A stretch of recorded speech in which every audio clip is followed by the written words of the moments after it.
If you want to see more companies make things in America, consider buying more things from companies who are already doing that very thing. Companies like American Giant.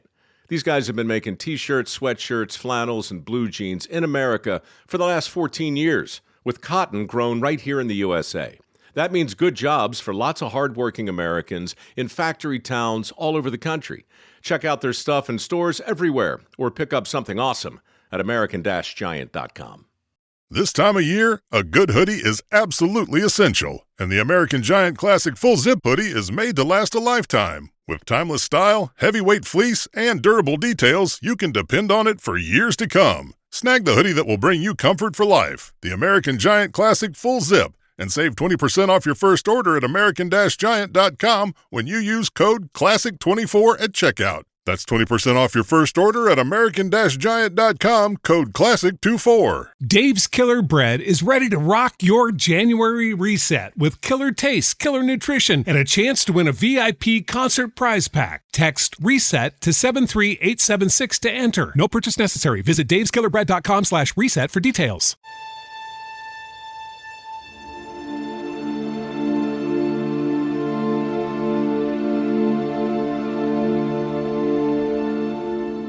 Hey everyone, and welcome back to Exposed, Scandalous Files of the Elite. I am your host, Jim Chapman, and today we are back with the 18th episode in this Murdaugh series. Before we get into it, look, I'm pre-recording this on Monday this week, and tomorrow here in South Louisiana, we got something going down, y'all, that we ain't used to. They are forecasting some 8 inches of snow all the way down here in Cajun country, South Louisiana. So hopefully I will thaw out by the next time you hear an episode from me, but we're pretty excited about it. I know I have a lot of you that are from up in North United States, right? And of course, Canada, we have a lot of listeners there. And of course, y'all are used to this, but down here in South Louisiana, not so much. So let's hope that the next few days aren't absolutely crazy, but all of y'all in North America and Canada and all these cold places around the world, y'all, I know y'all are laughing at us. 8 inches of snow. But hey, that's a lot for here, and it's cold. It's supposed to be like 15 degrees tonight. That's cold for me.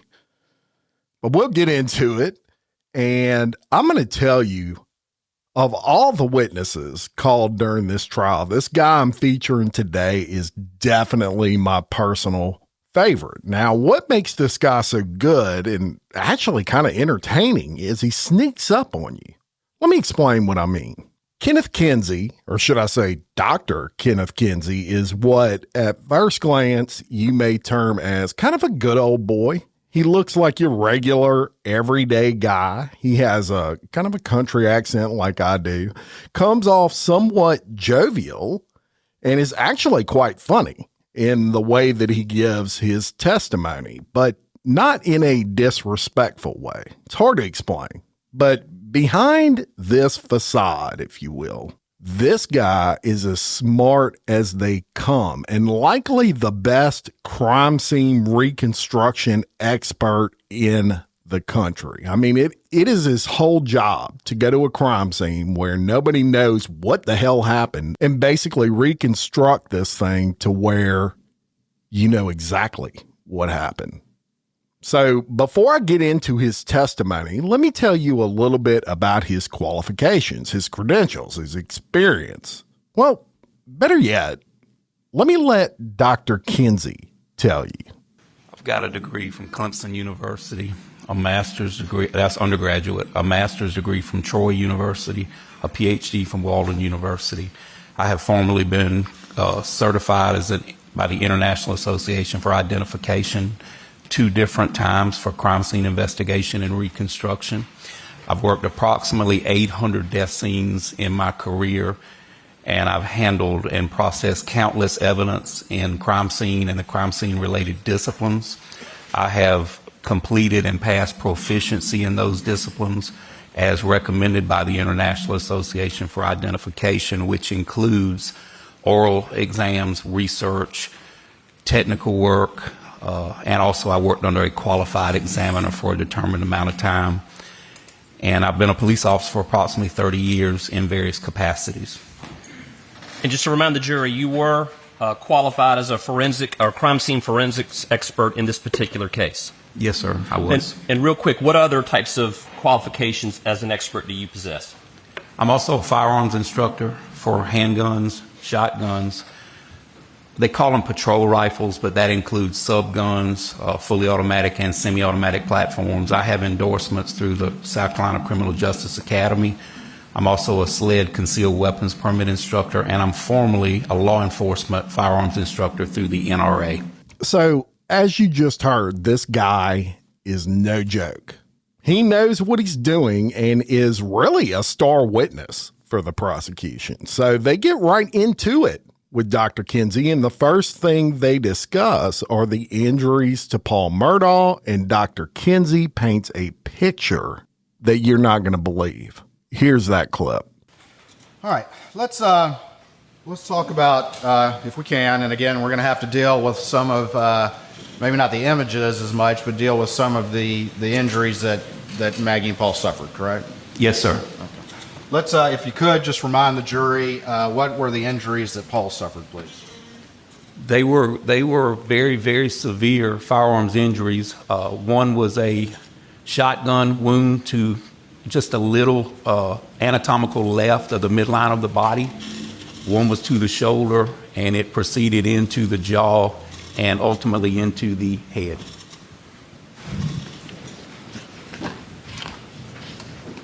And was that the first injury or the second? The first injury was the shotgun wound to the middle of the chest, and it was non-fatal. All right. At least not fatal immediately. And then what about the second injury? The second injury was immediate death. And were you able, in reviewing the crime scene evidence, to come to any conclusions as to the order in which Paul suffered those gunshot wounds from the shooter? Yes, sir, I was. All right, and please relate that to the jury. My conclusion was that the first non-fatal wound to the midline of the body occurred as Paul was standing with his body canted in the middle of that dog food room, pointed slightly southwest, and the shot entered the midline of his chest, exited his underarm, entered his underarm on the actual arm, and exited the outside of his arm, and most of those 9 pellets proceeded through the back window of that dog food room. Right, and then just real quick, you said 9 pellets. So explain that to the jury why you say 9 pellets. That double-aught buckshot shot shell contains 9 pellets and I guess you describe it as a styrofoam packing to keep it tight so it doesn't shake. And when that cartridge is expelled out of the end of that barrel, the styrofoam packing dissipates or goes its own way, and those projectiles continue in the correct path. I'll show you. Can I have the Elmo, please? I'm going to show you what's been marked as states 531, 532, and 533, and see if you recognize these particular images. Yes, sir, I do. All right, and tell the jury just generally what these are, please. These are views of the floor of the feed room and a view from the entrance to the feed room and some digitally placed legs that I placed in there to show Paul's approximate position in that feed room at the time of the shooting.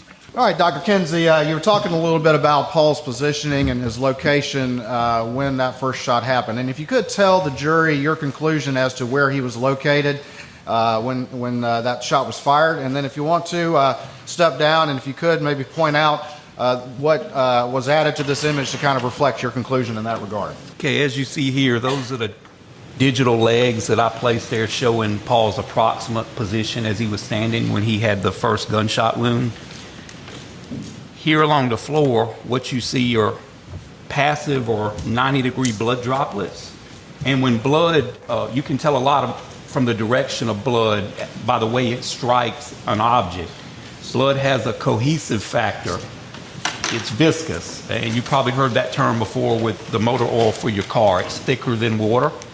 And the thing that causes that blood droplet to change shape is the friction and the direction and how much force was used. Well, a 90-degree drop just is exactly that. It's perpendicular to the ground. So these 90-degree drops right here tell me that Paul was standing there for a moment. Can't tell you how long, but those drops were running down from that wound on his arm, more than likely his arm, because his chest area had a shirt on it. It takes a little while for that blood to make it through the shirt, but it'll run down the outside of your arm and drip off your fingers.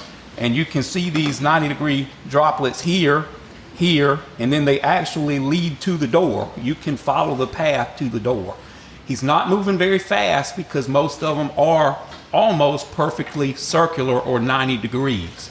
Had he been moving real fast, you could see some directionality in them. A tail, because the tail always tells you the direction with a blood drop. So I know he was moving slowly, and I know he was standing in the middle of this room for some time after the first shotgun wound.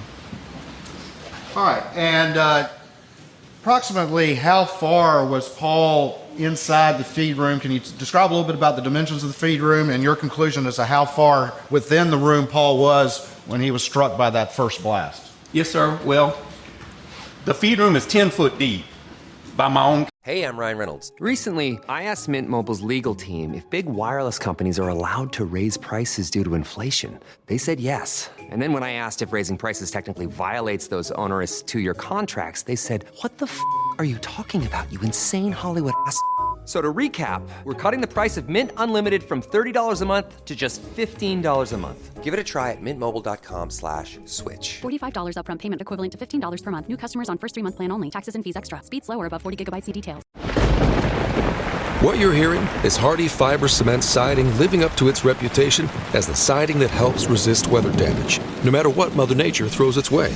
James Hardie knows how important a reputation is, especially when you're a home builder. That's why Hardie products withstand the elements better than wood-based siding, with styles to match their strength. Because when home builders work with us, we deliver our best so they can look their best. Protect your reputation with exterior products by James Hardie. Calculations and by looking at the other sketches.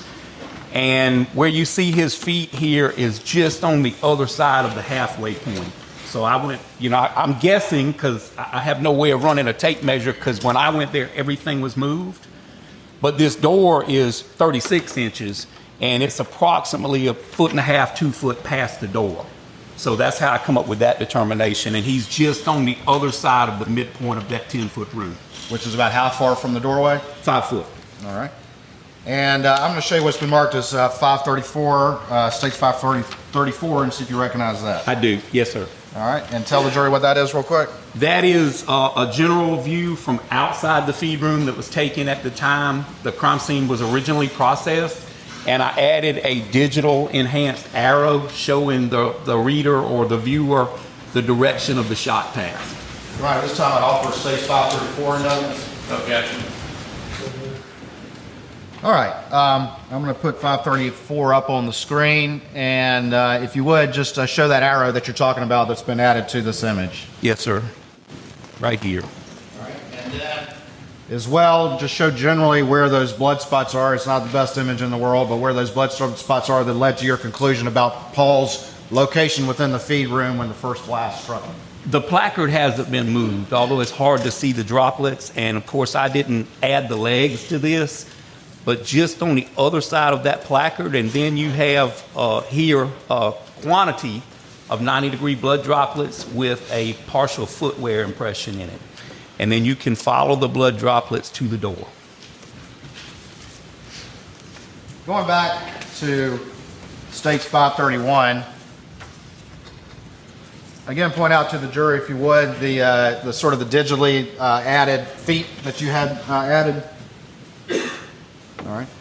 And if we would, if you could, just if that's the feed room doorway, can you just sort of position me, in your opinion, how Paul was standing when that first blast happened? That's the doorway coming in? Yes.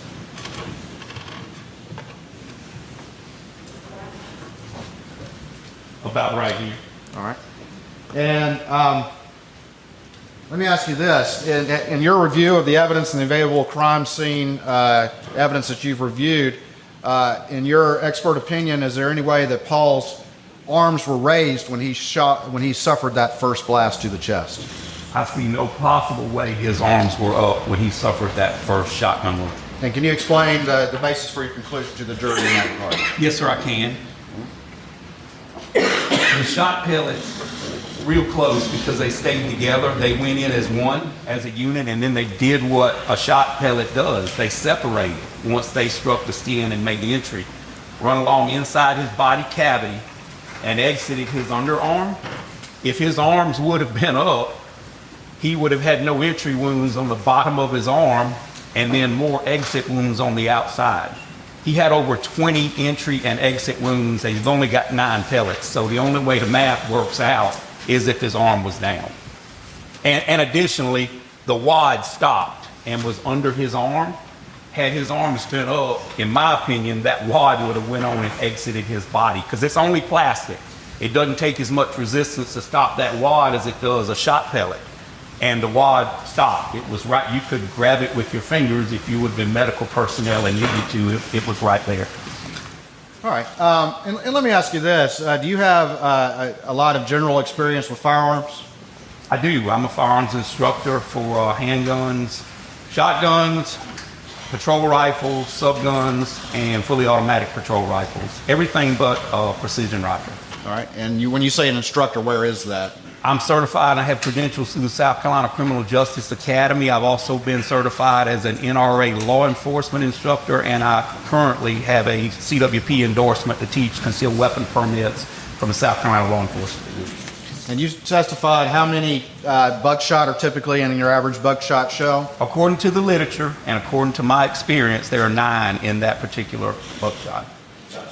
Did you see any evidence, I think you've already mentioned this, but did you see any evidence from the crime scene as to what happened to some of those pellets as Paul was struck as they continued on? Yes, sir, I did. They exited on through the back window. All right, and I'm going to show what's already been admitted as 532 and put that up on the screen. And if you could describe to the jury what you're talking about in that regard, please. This is that window at the back of the feed room, and you can see the shot shell pellet defects here as they went through the window and continued on their path. Those are kind of big holes. Are those consistent, though, with buckshot pellets striking that? Yes, sir, they are, and some are bigger than others because it's just the makeup of glass. I mean, sometimes you'll get one individual hole, and sometimes it'll take out, a large portion, so I have no way to know that. All right. And just real quick, I've got 533. I'm going to put that up on the screen. And again, is that just a close-up of where Paul was standing about 5 feet or so inside that feed room? It is, yes, sir. Based on your review of the blood evidence that you saw? Yes, sir. And here are the partial footwear impressions. And here you can see the 90-degree blood droplets and some other biological materials. All right. And in your conclusion, what's the most likely explanation for those 90-degree blood drops? So how is that physically happening? It's the arm wound. Even though it was non-fatal, there's less restriction from clothing or anything else on the arm. Here you've got the T-shirt that's got to completely saturate before it gets to the bottom and drops. But here on the arm, you've got nothing. So once those pellets exited, entered, and exited again, that blood's free running down his arm, and then they'll drip off the ends of your fingers. One thing I want to ask you about is you've testified as to your conclusions as to the position of Paul when that first shot struck him. Is there anything about the entrance wound itself that supports your conclusion as to the shape of the entrance wound? Yes, it's oblong instead of completely round, and had he been standing facing that door and took that double-aught buckshot to the middle of the chest, I've seen it dozens and dozens of times. Instead of coming out this side, a shot shell or a projectile doesn't make a 90-degree right. Generally, it's going to follow the same path unless it hits something hard enough to make it ricochet. It would have went on through his body. It still would have exited the window. It just wouldn't have done the damage to his arm and his underarm. So he had to be canted in this direction. And the wound is not perfectly circular. It's more oblong, which tells you that he was canted to some degree. All right. In your review of the crime scene evidence, did you come to any conclusion about the location of the shooter when that first buckshot blast struck Paul in his chest? It would be hard to say exact, but I can say to a bare minimum, the breech of the shotgun, because I don't have the shotgun. I don't know the length of the barrel, that kind of thing, or I could run it from the door. But the breech of the shotgun, where it ejects the shot shell casing after it fires, was somewhere inside the door. Because had it been on the other side of the door, the shot shell would have been located outside. So depending on the length of the shotgun, at least I can say the ejection port was inside the door of the shed. All right. And then the shooter, I have this image up here, which I apologize, states 534. And can you kind of illustrate what you're talking about to the jury using that image? Yes, sir. The breech, the ejection port, where you load and unload that shotgun, which is a little less than midpoint from the shooter, was inside this door frame, at least to some degree inside. And where were the expended shot shells found on this crime scene? According to the photographs and the original crime scene, behind this door. All right. And is that consistent with your review of the evidence? Does that support your review of the evidence that you just, that conclusion you just related to the jury? Very easily. This is, if you look, this room is kind of cluttered. And I measured that door myself. It had been pressure washed, but the same door, found the same shot shell pellet defects in that door. 1.5 inches at the bottom of the door, that's plenty of room for a shot shell to bounce and roll under the door. So I have no reason to believe it didn't end up there because of the location of the shooting. So one thing we learned so far that is absolutely horrific to me is that Paul was shot in that little bitty feed room at pretty much point blank range. So close, in fact, that the wadding from the shotgun shell, which Dr. Kinsey explained in the previous clip, it was stuck under Paul's arm. That means the shotgun was almost pressed against him when it was fired. Yet, at your job, do you ever have to deal with a nose roller? How about a snub pulley? Well, if you're installing a new conveyor belt system, dealing with the different components can sound like you're speaking a foreign language. Luckily, you've got a team ready to help. Grainger's technical product specialists are fluent in maintenance, repair, and operations. So whenever you want to talk shop, just reach out. Call, click Grainger.com, or just stop by. Grainger, for the ones who get it done. Hello, my name is Jorge Gaviria, and I'm the founder of Hacienda. We partner with farmers in Mexico to bring heirloom corn products to every kitchen. With my Spark Cash Plus card from Capital One, I earn unlimited 2% cash back on every purchase. And it has no preset spending limit, which means my purchasing power adapts to my business needs. My Spark card helps me fulfill my mission of bringing masa to the masses.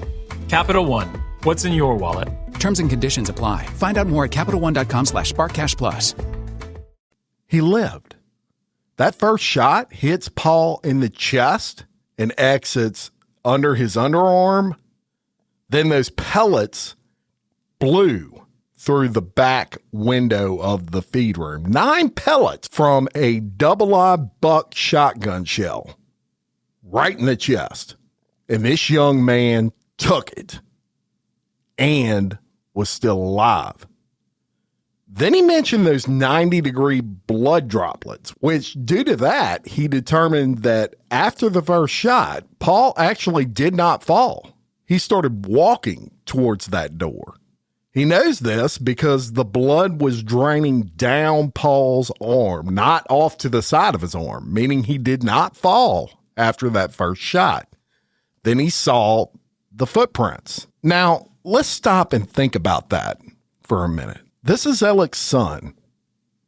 What kind of monster would you have to be to shoot your own son at point blank range with a shotgun loaded with double live buck, big pellets, right in the fucking chest. Then, after blowing 9 holes in your own son from those pellets, he stumbles towards you, still alive, and you shoot him again. It's unconscionable. Well, what about that fatal shot? How did that occur? Here's Dr. Kinsey explaining just that. Dr. Kinsey, I'm going to show you what's been marked as 535, 536, 537, and 538 state's exhibits, and see if you generally recognize those images.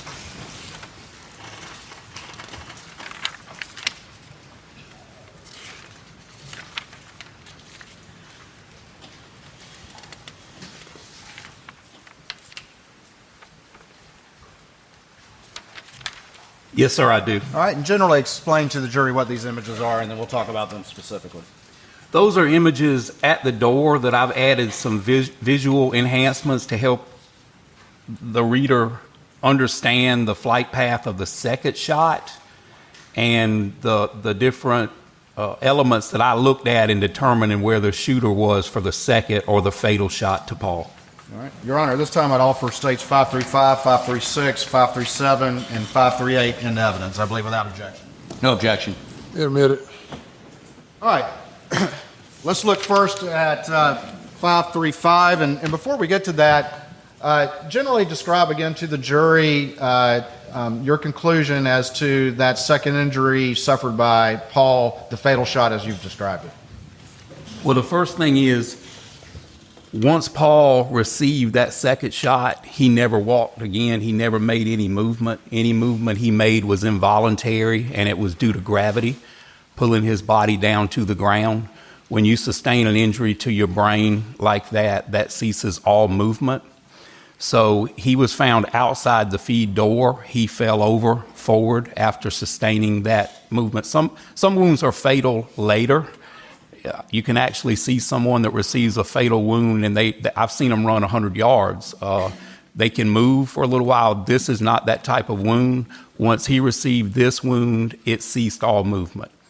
All right. And did you, I'm going to put attachment, stage 535 up on the screen, and tell the jury what this particular image reflects, please. Yes, sir. If you can look at the green funnel that I've added just visually, if you look at that green funnel, that is approximately the shot shell path, the shot path from the shot shell after it did the injuries to Paul, or the direction of the shot from the shot shell.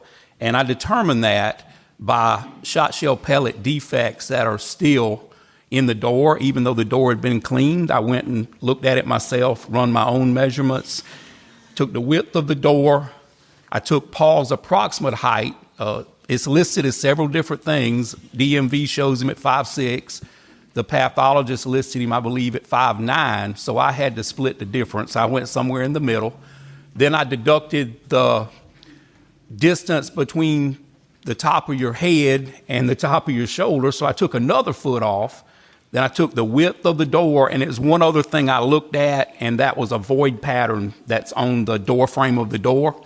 A void pattern is caused by something being there when the blood and biological materials are let. We call it a bloodletting from the wound, and there's a void pattern which tells me something was in that way, and because of the narrow door, in my opinion, it was Paul. So that's what caused that void pattern on that door. So I used all of that, and I used a dowel rod, and I used a protractor on the doorknob side of that door frame, and I ran it up, and that's what helped me establish the angle of that shot pattern. All right, and we're going to use the images to kind of talk about that a little bit more specifically, but quickly I want to show you 539 and 540 and see if you recognize these images.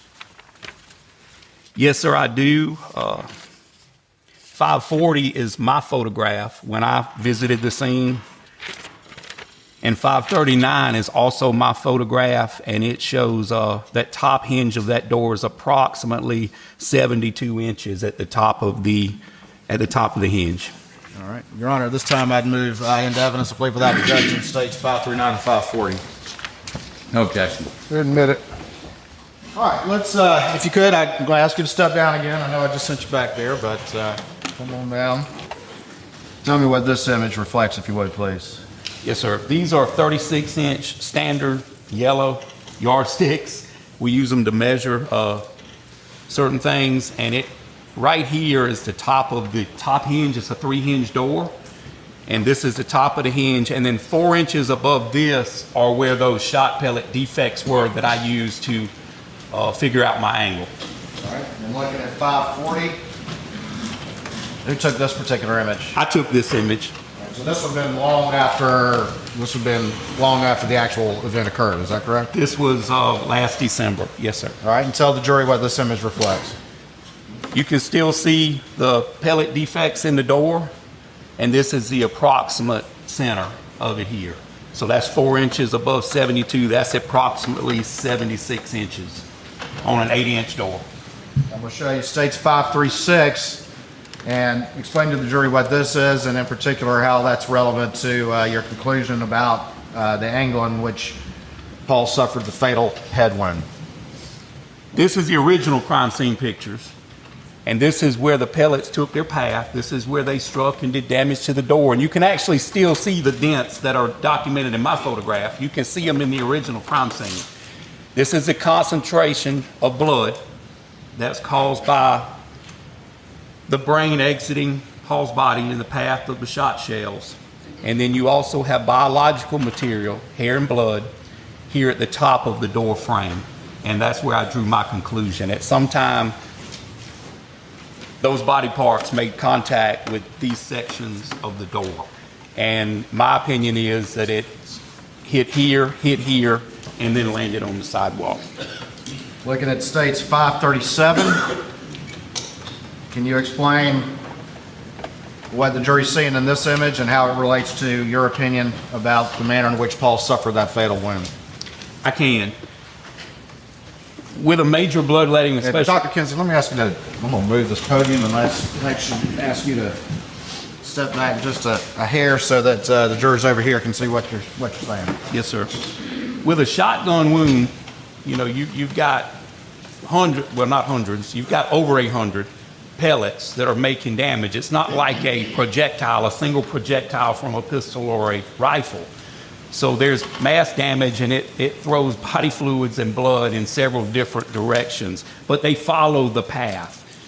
When I mentioned that it was a void pattern, this is the last blood drop. You can see it in the photograph that I can see, and it's approximately 5 foot right there. And this is not green tape. That is a digital effect I put on the photograph to show the void I was talking about. So at some time, it's my opinion that Paul was up against that door or real close to that door to keep that blood from striking the door at the point in time that he was shot. All right, and the green tape reflects that blood path or that void area that is consistent with Paul blocking that area. Is that correct? Yes, sir. Digital tape. It's not really tape. All right. Well, yes, sir. So that's been added to. Yes, sir. Okay. To illustrate your opinion. Correct? Yes, sir. All right, and then 538. I'm going to show you this image, and again, if you can point out what's been added and how this relates to the conclusion that you're offering to the jury. Yes, sir. One thing that I looked at to determine that it happened in the doorway and a little bit outside the doorway, more outside than inside, you don't just look for the presence of biological material in blood, you look for the absence of biological material in blood. Here at the top, it didn't have a scale or a ruler, so I can't tell you exactly, but looking at some of these other objects, I was able to scale it approximately 4 inches up here. You have a void. So I know that it happened, the second wound happened far enough outside of that door frame that the actual frame kept the biological material from hitting at the very top, right here. I also looked at these items. You got some medication, canine medication, or some cleaning materials and that kind of thing up here. You can see all the spatter at the front of those containers. And then we got what I call a demarcation line right here, and I drew it through most of these cans. And that separates the blood contaminated area and the clean area. So that tells me that it was at least forward of the angle on those containers. And that's why I believe he was shot. The second wound happened just outside the door frame, but his feet were probably still in the door frame. All right, and just quickly point to the jury, can we see part of the door frame in this particular image? You can, yes, sir, right here. All right. And going back now to States 535, and just for the record, we were just looking at States 538 and 537. Going back to States 535, did you reach a conclusion as to the location of the shooter on that second fatal shot that Paul suffered to his head? Yes, sir, I did. All right, and explain that to the jury, if you would, please. The shooter was right here. If you're facing that door, to the right of the doorway, outside. And would you have expected there to be, in that particular range, any sort of biological evidence in that area in proximity to the shooter? Yes, sir, I would.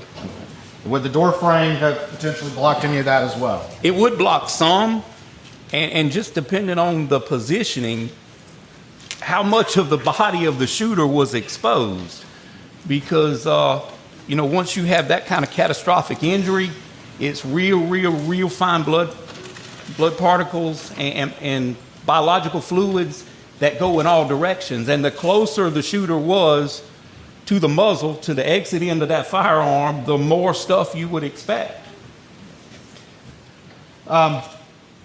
Let me ask you this. In your expert opinion, is there any way that Paul's fatal head injury came from the top in a contact fashion or a close fashion? No, sir. I see no possible way for that. And explain your conclusion in that regard to the jury, please. What factors weigh against that in your expert opinion? Well, number one, I don't know of a way to mimic this blood evidence on this door, that pattern where that shot traveled through Paul's shoulder, into his jaw, into his brain, and then took a path up and placed the biological material here at the top of the door. If he was shot in the head, then you'd have biological material out here on the ground, or at least going down, on the sidewalk in front of him. And it would be different than just free pouring blood. You would see this pattern, and you would see those high velocity blood droplets there on the ground. And plus, the shooter would have to be on the roof to shoot down into him, but you wouldn't have this on the door. In your expert opinion, did you see any support or evidence in this crime scene that could support that the injuries suffered by Paul were in any manner a suicide or self-inflicted? I don't see the possibility, knowing that it's not a contact shotgun wound, and I'm fairly strong, and I'm bigger than Paul was, and I don't know of any way you could hold that shotgun out and shoot yourself in that direction at that angle and put that biological material on top of that door like that. I don't think it's possible. Okay. All right, thank you. Now, let me ask you this. Excuse me. The second wound, the fatal wound that Paul suffered to his head, was that buckshot or was that birdshot? The second wound was birdshot.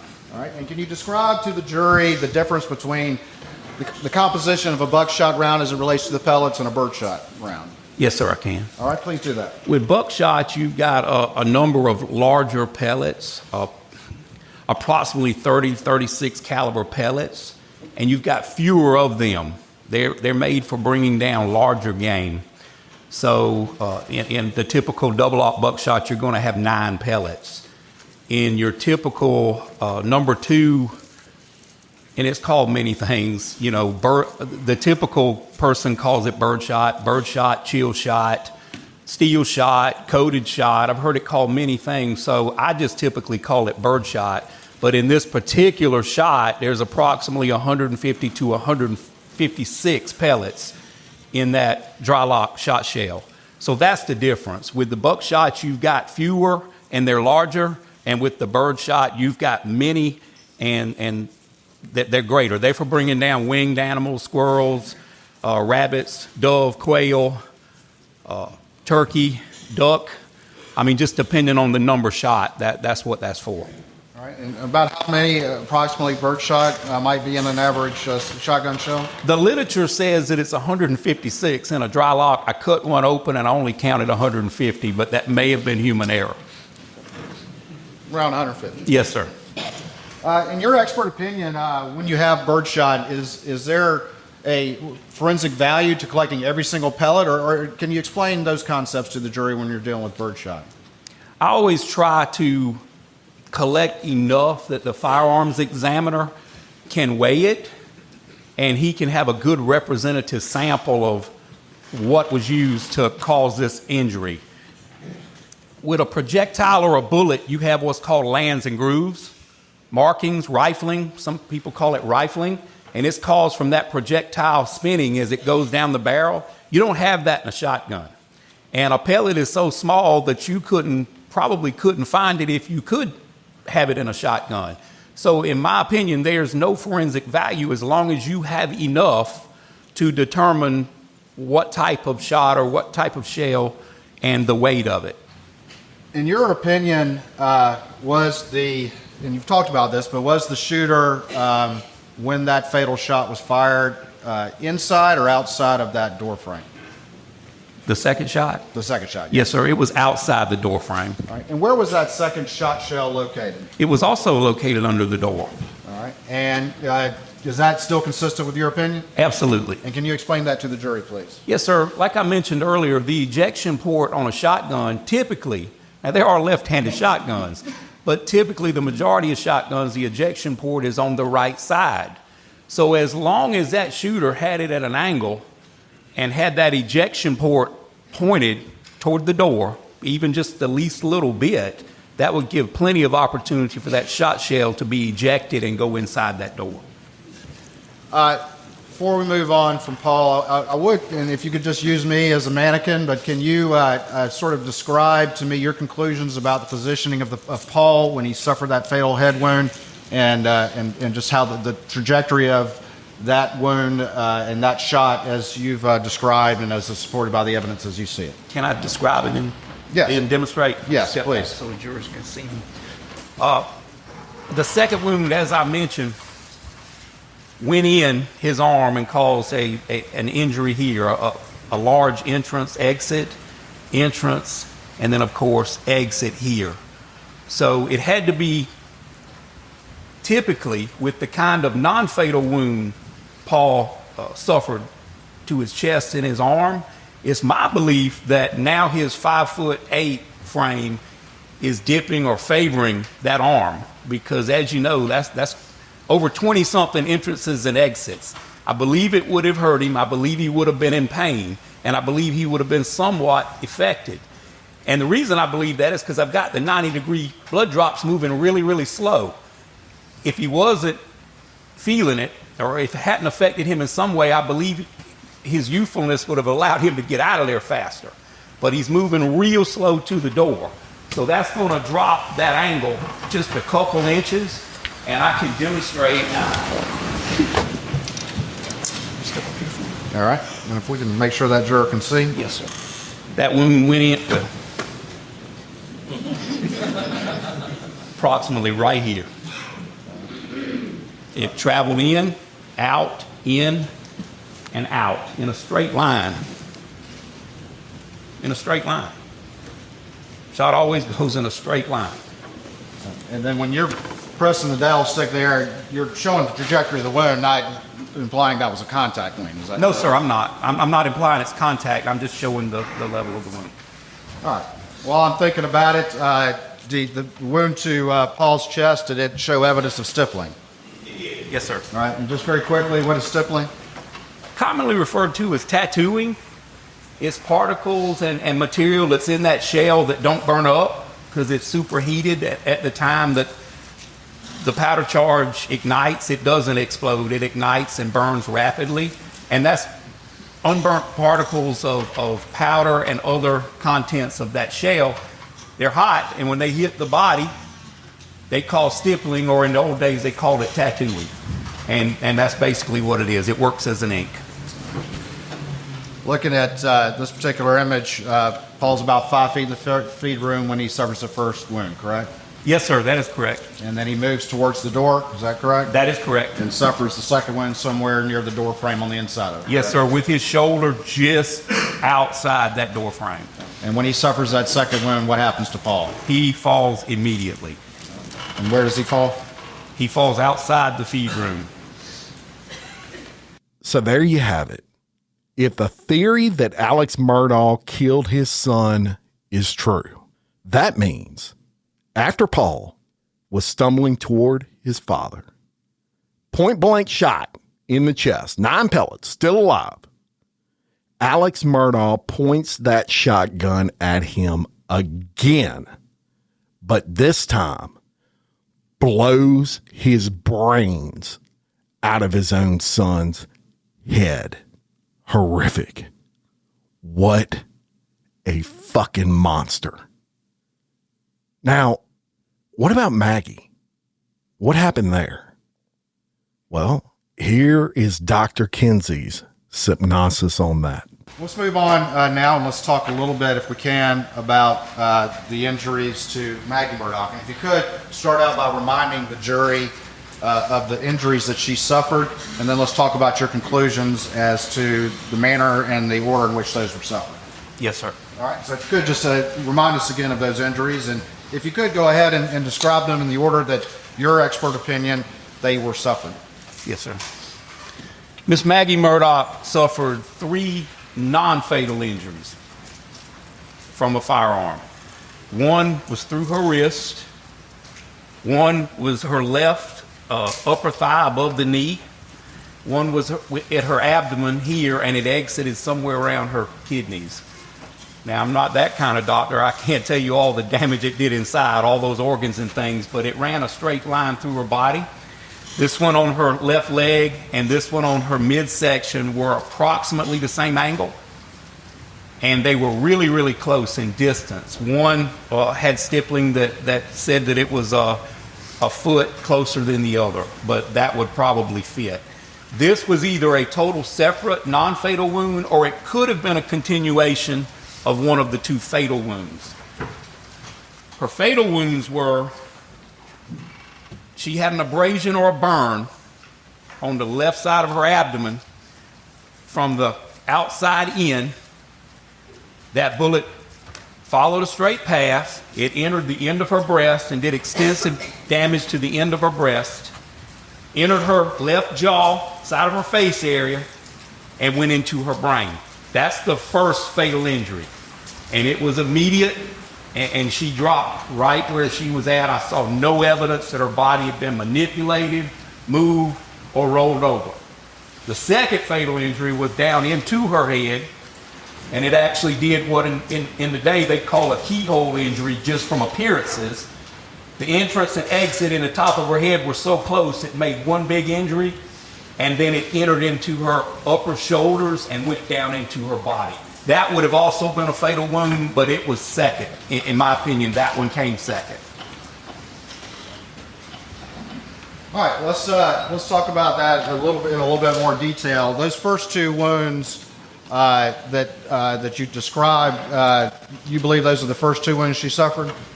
Yes, sir, and possibly 3. I can't tell you much about this because the arm could have been moving or it could have been here. All right, well, let's talk about the thigh wound and the abdomen wound. Did you have any conclusions about the location of the shooter as those 2 wounds were suffered? Yes, sir, I did. All right, and explain that to the jury if you would, please.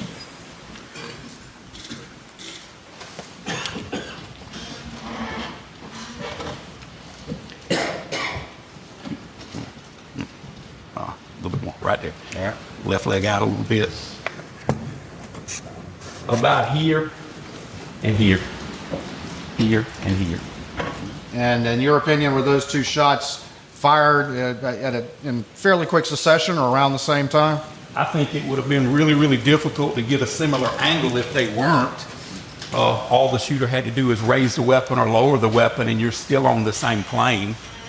And did those wounds to the abdomen and to the thigh reflect the presence of stippling? They did. And what does that indicate to you about the distance between Maggie and the shooter when those wounds were suffered? I guess 4 or 5 feet. Okay. Fairly close? Yes, sir. All right. And after those two wounds were suffered, and again, we'll put aside the wrist wound for a bit, what would have happened after that in your expert opinion? In my opinion, at bare minimum, she would have been over. She would have been in pain. I believe sometime in close proximity, she fell to the ground, and that's when the first fatal wound was delivered. Would she have been prone on the ground or still somewhat raised above the ground or in a bent over position when that first fatal wound was suffered? In my opinion, from the angle, she would have been on her knees and had at least one hand on the ground. Those first two shots, well, let me ask you this. There were obviously 6 shell cases of 300 Blackout that were used to murder Maggie Murdoch found in the scene. Is that correct? That is correct. Explain to the jury, what conclusions, if any, can you draw about the location of those shell cases, if anything? Explain that to the jury a little bit. Once again, just like with the shotgun, I'm not saying it doesn't exist, but I don't think there are many left-handed AR platforms. So generally speaking, the ejection port's going to be on the right side. I own 7. Some of them throw it, the shell casing a little bit forward. Some throw it a little bit back. Some throw it perfect 90 degrees to the ejection port. If they were always uniform where they come out, if you go target practice, you could place a bucket there and all your shell casings would drop in the bucket. You wouldn't have to bend over and pick up your shell cases. Unfortunately, that's not the real world. So I don't put a lot into that unless I have the actual weapon, and we can test the weapon with the same ammunition, and you can generally get an idea where that shell casing is going to go. So no, sir, I don't pay a lot of attention to it, and I definitely don't think the sequence of from one end to the other or from this end to this end means that's necessarily the movement of the shooter. Gotcha. All right. You said that when she suffered that first fatal wound, in your opinion, I mean, she would have been over and perhaps been on her hands and knees. Is that correct? Yes, sir. All right. I'm going to get down on my hands and knees, and if you could come around here and kind of show me where the trajectory of that wound would have gone, the first wound that was fatal for Maggie Murdoch. I guess you can come behind me. Yes, sir. All right.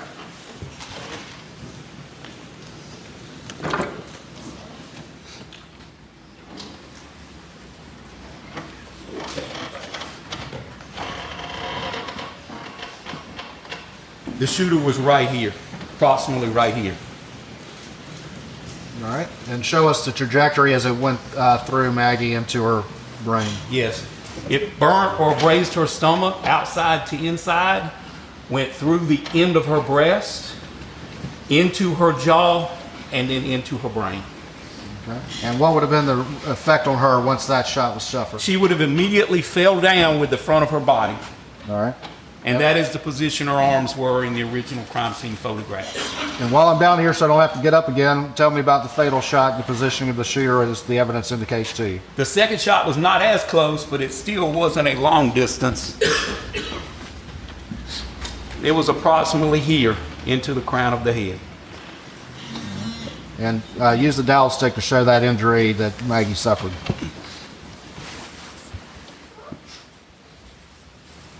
In, out, in that line. Okay. Thank you.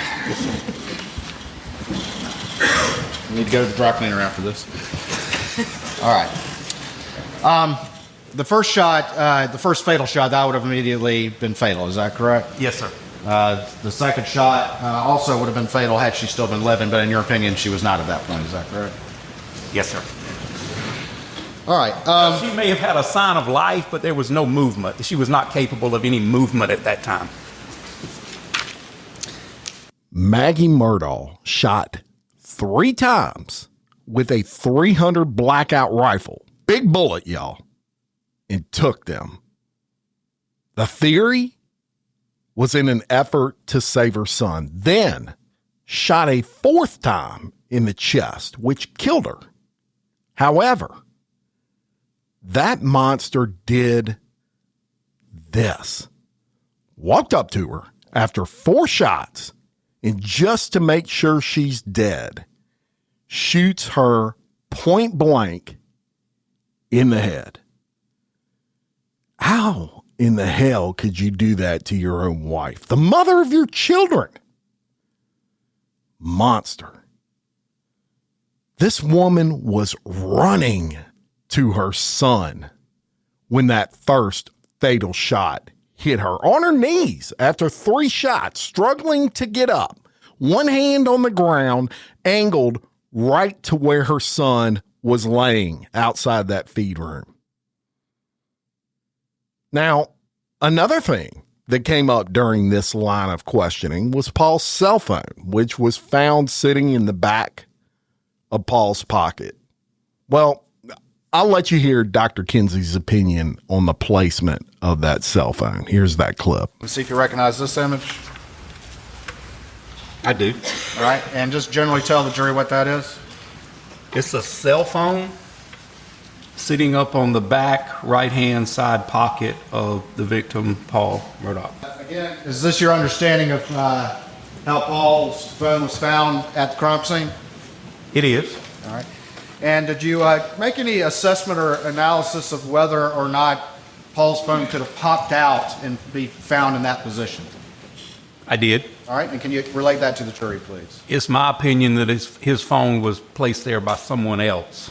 All right, and tell the jury your basis for that conclusion, please. Well, after I mentioned the fatality, the fatal shot, at that point in time you have no movement, even involuntary movement, and there's no way Paul could have retrieved that phone from his pocket and placed it on top the back of his pants.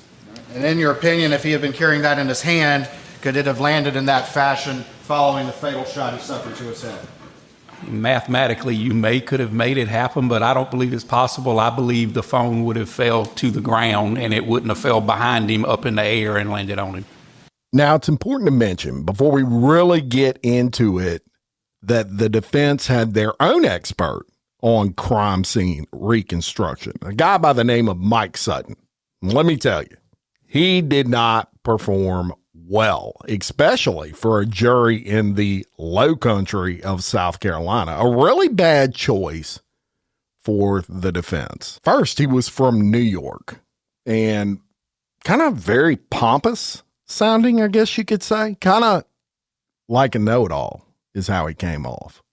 Just the opposite of Dr. Kinsey. And one thing he floated and put into the jury's mind was his opinion that 2 shooters were likely, which, if this were true, or if the jury bought that story, it totally blows the whole case for the prosecution, because Murdaugh would walk. Their whole case is built on the fact that Murdaugh was the lone shooter. And I'll be honest with you and give my opinion on this at the end of the series. But for now, the prosecution, they had their work cut out for them to unravel the web that Mike Sutton spun on that stand. And the good thing for them was Dr. Kinsey, he totally disagreed with Sutton's assessment. So in this next clip, you're going to hear the prosecution call Dr. Kinsey back to the stand as a rebuttal witness to refute what Dr. Sutton gave under direct examination. And right from the start, they confront and they attempt, and I think did a great job of tearing apart Mike Sutton's theory. And here's what that sounded like. Dr. Kinsey, we're going to keep our testimony today narrowly focused and tailored to a few witnesses that the defense put up this past week. Did you have the opportunity to observe one witness named Michael Sutton, who was a forensic mechanical engineer for the defense? I did. Now, do you recall any of his conclusions or what his main conclusion was regarding the size of the shooter? I do. What was that conclusion? 5'2" to 5'4". I would like now, Doug, if you would, I would like for you to publish or cut on Defense Exhibit 140. Go to page 49.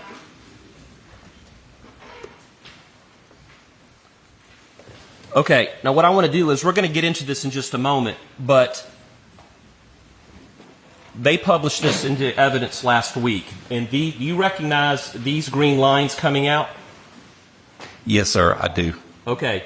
And what do those green lines represent? Those green lines represent a predicted static angle or I don't know what you would call it, trajectory for possible shooters. And Doug, if you would go to page 74 of this presentation, please. Do you recognize this photo on page 74 of the defense exhibit? I do. And what is it? It is Mr. Sutton pointing a pump-action shotgun into the feed room at Moselle. Okay, and did Mr. Sutton develop his conclusions as to the height of the shooter based on math that he did in this particular case? He said it was trigonometry, but yes, sir, he did. Based on your many years of law enforcement experience, education, and training, what is your overall opinion on his conclusions? I think his intentions are well, but I think his methods were flawed. So what I want to do is I want to go back, and there were 3 previous angles that we just looked at in the previous slide, correct? That is correct. And then he also determined an angle here in this photo, correct? That is correct. And those are the angles that he used to determine the height of the shooter, correct? That is correct. And Mr. Wilson, I don't know the totality of what he considered, but that was one of the elements, one of the criteria he used. Okay, just to refresh the jury's recollection, Doug, if you go to page 4, it should be State 62. It's a picture. What is that a picture of? That is a picture of what's been described as a quail pen. Go to page 5, please. And what is that a picture of? That is a close-up of that quail pen, and it has weathered cardboard on one end. Okay, and that, for the record, is Exhibit 63 that is a picture of. And go to page 6, which should be State 64. And what is that a picture of? That is a close-up of what appears to be a bullet defect or bullet damage in that cardboard. Okay, now, they base their angles, of at least 2 angles.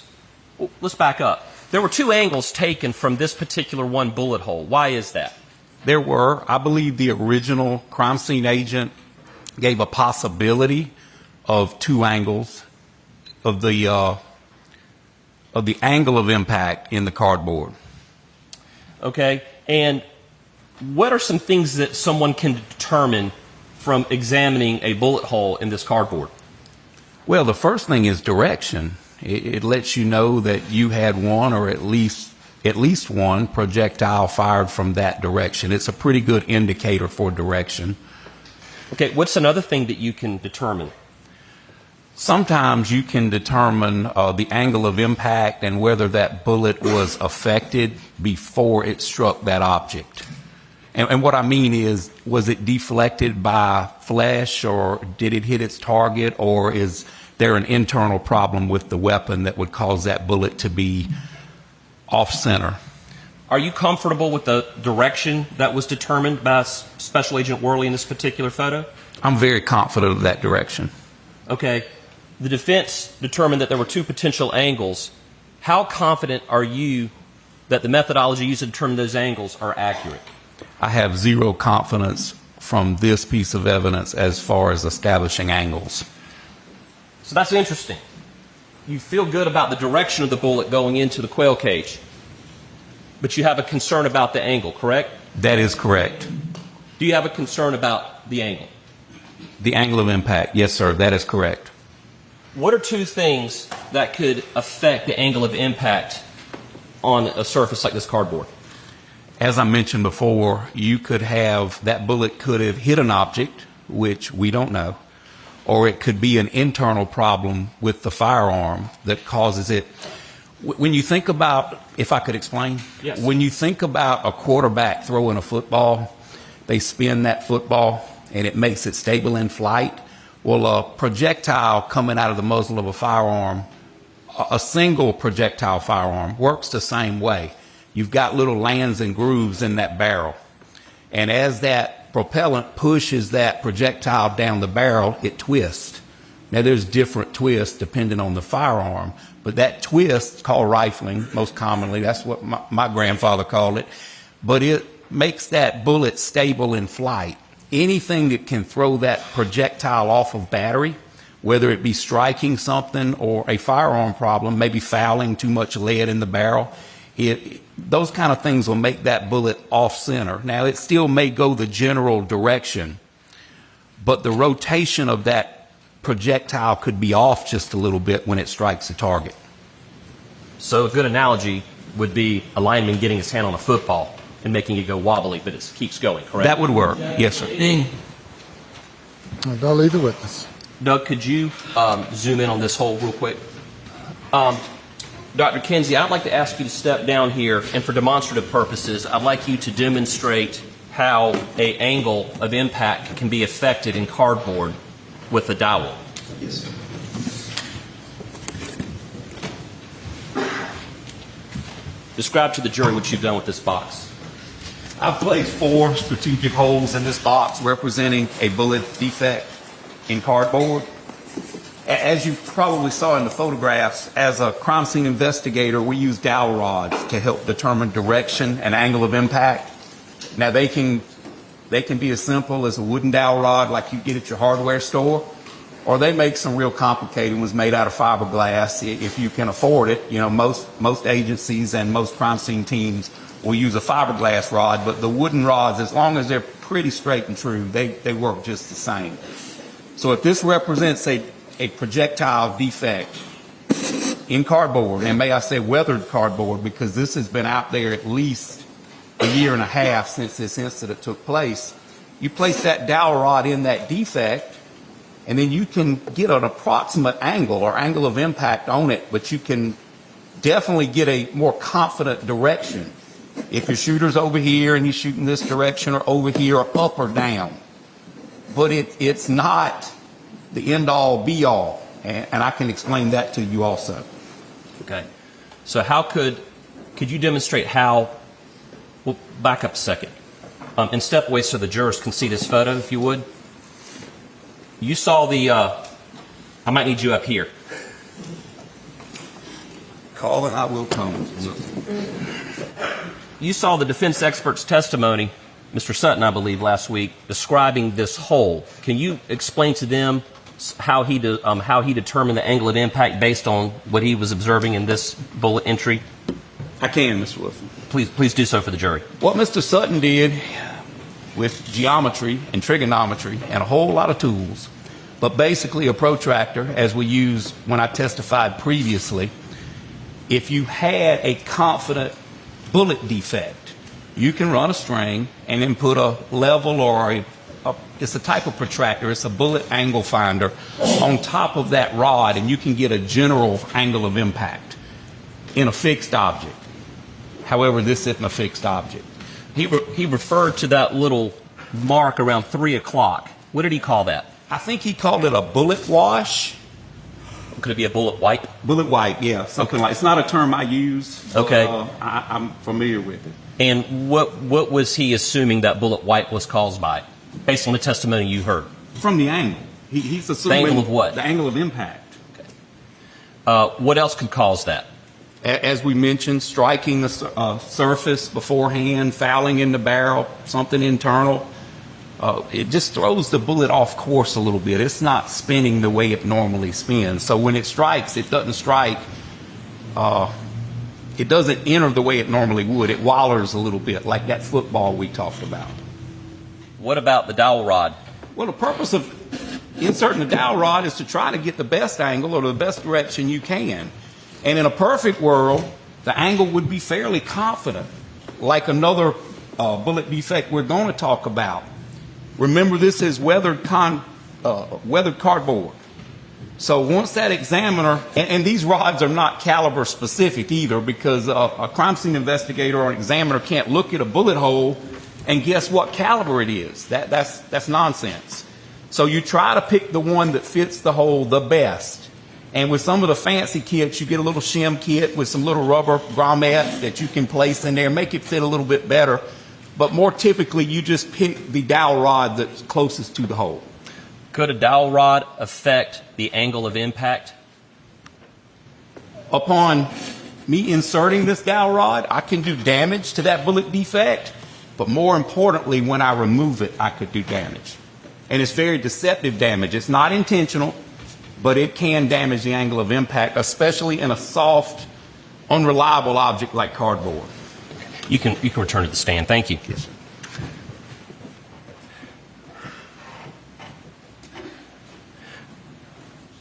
I can demonstrate that, Mr. Wilson. Please, go ahead. What I'm saying, once a crime scene investigator gets what they need, they get their photographs, their measurements, their direction. So now this dowel rod's here. And none of us know this unless you've got a video of the examiner taking that dowel rod out.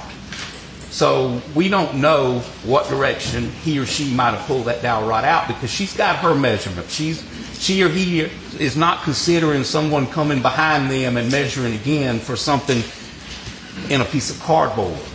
And we're not talking about in wood or sheetrock, we're talking about cardboard. If you pull it to the right, you cause that same bullet wipe that we got in the photograph.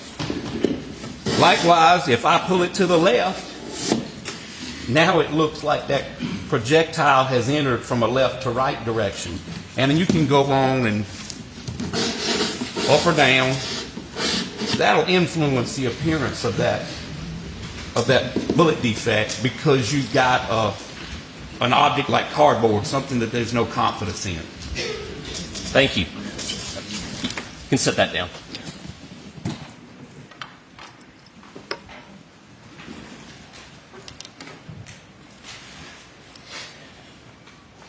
So do you recall what the defense expert testified to the direction and angle of that particular angle of impact?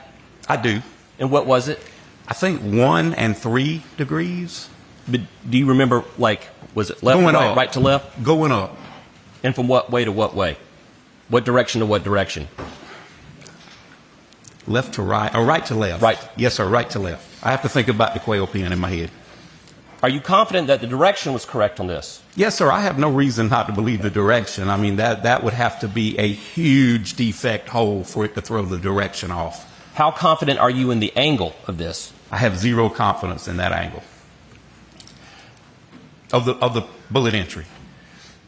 Doug, if you could go to page 21, which I believe is State's exhibit, a picture of State's Exhibit 38. Can you describe for the jury what that is right there? Like the first defect, this is also a defect in a wooden, it's been described as a doghouse. Now, you can also determine the angle of impact and the direction here, correct? I can. What degree of certainty do you have that they were right in the angle of impact and the direction in the doghouse? I place a lot more confidence in this angle because that wood is fixed. It'll show a much truer projection of the angle of impact.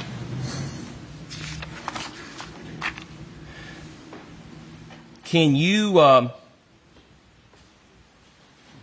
on one second. How is this particular, I think you just described it, but real quick, how is the doghouse different from the quail cage in determining the angle of impact?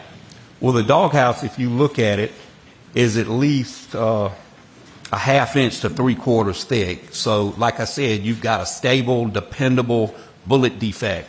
The cardboard is 2 pieces of brown paper with corrugated paper in between to cause, for strength purposes.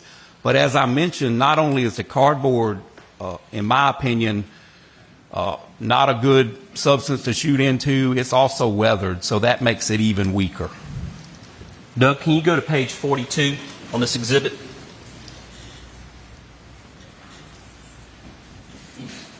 All right, can you, it doesn't have an exhibit number at the top, but this is page 42 on Defense Exhibit 40. Can you describe what this photo is?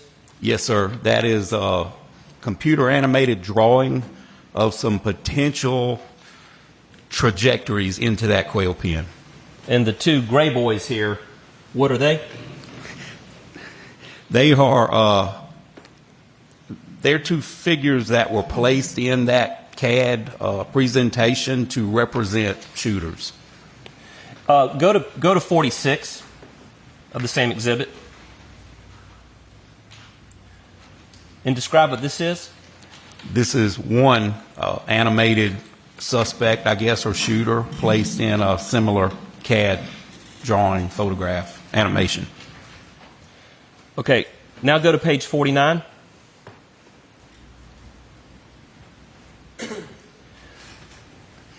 And what is, sorry, go back, that's the picture I wanted. So there's 3 angles represented in this picture, correct? There are 3 angles. 2 of them are from the same hole, correct? Yes, sir. One of them is from the doghouse, correct? That is correct.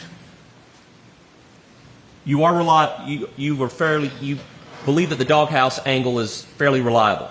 I do.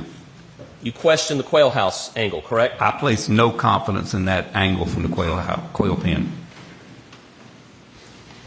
Explain for the jury, and you observed the defense expert last week talking about this, how did they come to determine, based on these lines and where these gray figures are placed, how did they come to determine their heights were between 5'2" and 5'4"? We'll get to your opinions about that in a moment, but just explain for them how the defense expert got to that decision.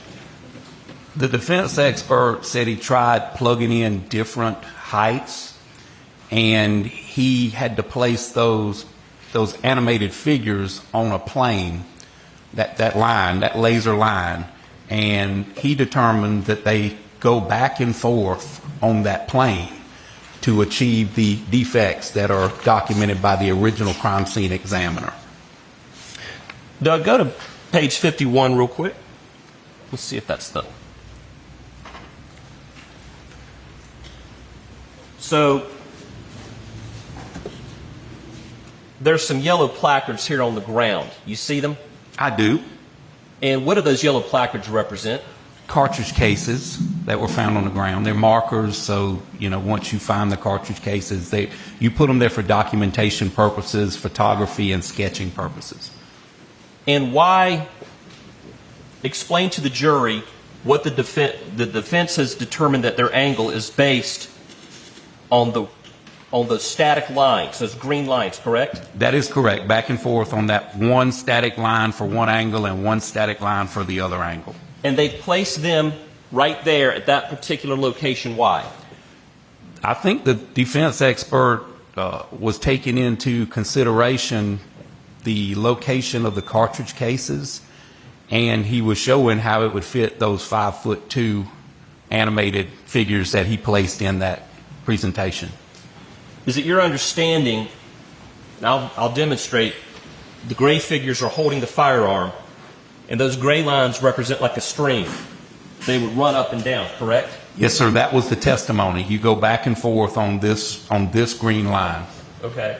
And that they would be right here because this is where the shell casings are. The shell casings are ejecting, correct? That is how I understood his... What? Restate the question. I'll restate the question. Why would they be placed right there in that particular location along that static green line? Because they were in proximity to some of the shell casings. Okay. Can you explain for this jury why their assumptions on the math they did are incorrect in determining that the shooter had to be between 5'2" and 5'4"? Well, there's a bunch of variables. Variables do matter. There are a bunch that you would have to consider. First, you'd have to consider this to be a static crime scene. Very little movement, and when it is movement, it's controlled movement. Second, you would have to place some confidence in that angle of impact on that cardboard. Third, as I testified in my previous testimony, we're not able to test fire or with confidence what we know to be the weapon used in this situation with the same ammo. And they don't throw the ammo the same place every time. It may be in the general vicinity, but as I said, I believe in my previous testimony, if you knew exactly where it was going to throw that cartridge case, you could carry a bucket with you and sit that bucket and all your cartridge cases would go in the bucket. But like we see in the sketch and in the animated drawing, those cartridge cases are throughout. They're in a pretty large little area. And what I also saw that I noticed from this CAD drawing is there's cartridge cases to the left of these animated shooters, which means that sometime, at least 2 of these shots were fired with the shooter far to the left and not on this static green line. Could you come down here real quick and point out what you're talking about as it relates to the location of the shell casing? Yes, sir.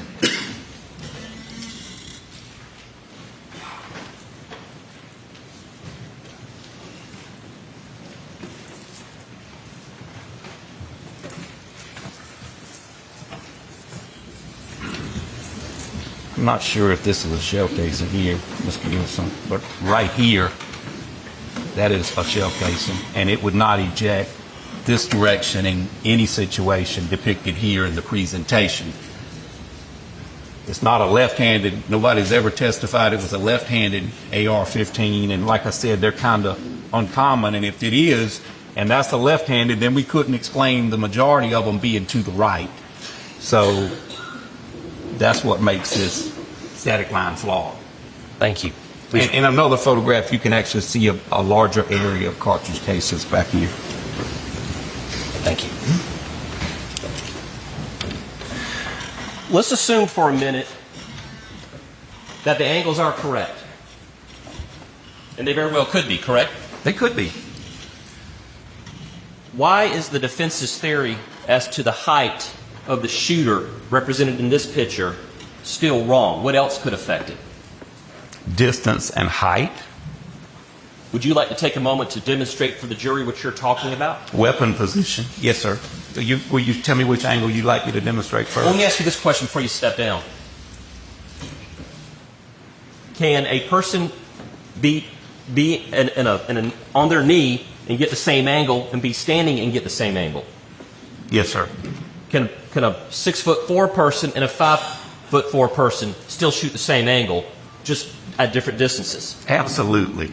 Can you demonstrate for the jury why that is one way that this could have changed their math? I can. Please.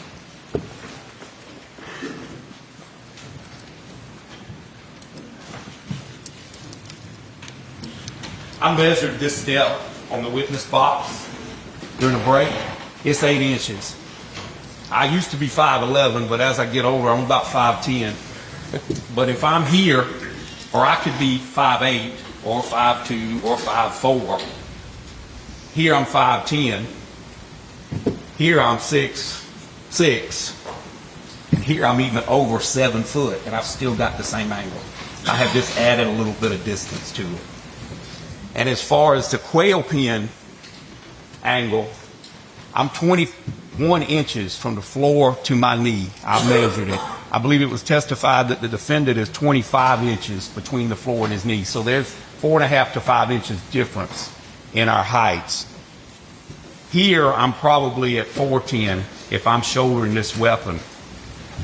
And I don't know the mechanics or how it got this way. I'm just saying it's possible. Here, I'm at 39, 38 and some change. Or I can even take it lower or higher. And please don't ask me to demonstrate that twice, because I don't think my knees can do it again. I think I heard him crack. Yeah. But that takes me to 36 inches, 37 inches. With the defendant, it would be about 39. So it's definitely possible. Even from a shoulder weapon, it's possible. And we do not know how the weapon was being held.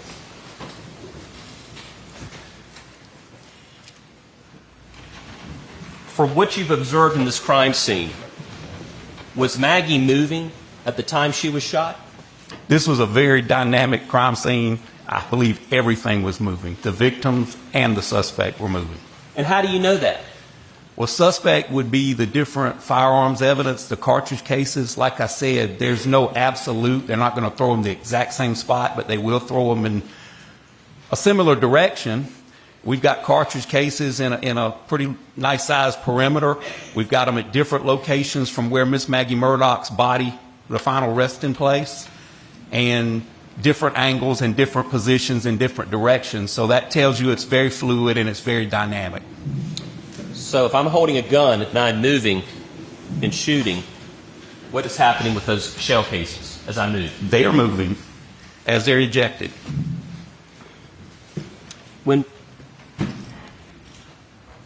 Where was Maggie's head pointing when she hit the ground? Miss Maggie Murdaugh's head was pointed in the direction of Paul Murdoch, where his body rested. back toward the feed room. What is your opinion of the defense's expert that says the shooter could not have been 6 feet 4 inches tall like the defendant, Alec Murdoch? I think that's a flawed opinion. Could it have been a 6'4" person? It could have been a 5'4", 6'4", or in my opinion, a 7'4", as I just demonstrated. Doug, let's go to page 59 in the Defense Exhibit 140. That should reflect State's Exhibit 57. Dr. Kinsey, can you describe that picture for the jury? Yes, sir, I can.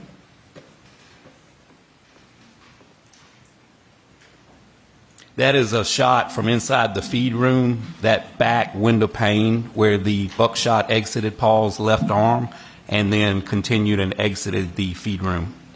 Please go to page 67. Should be State's 45, I believe. And what is that right there? That's a pink string from the window to a pine tree. And then go to page 69. And what is that a picture of?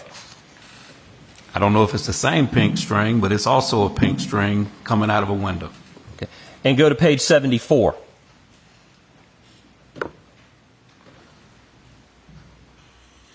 And that is labeled Exhibit 54. And what is that a picture of? That's a picture of Mr. Sutton with what looks like a pump-action shotgun pointed down into the feed room. And what do you notice about the angle that he's holding the shotgun and the angle of the string?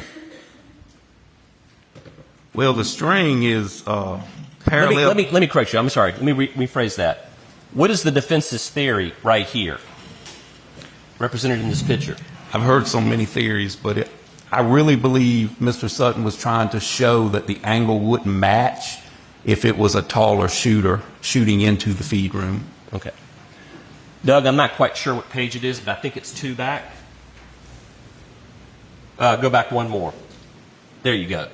That's it's labeled Exhibit 53, and what is that a picture of? That's a picture of Mr. Sutton holding, I believe, the same shotgun, more parallel to the floor. And what is he trying to demonstrate in this photo? I believe he's trying to follow that pink string to that pine tree or whatever got him to that pine tree. Do you recall from his testimony how he got that angle? How he found it? I do.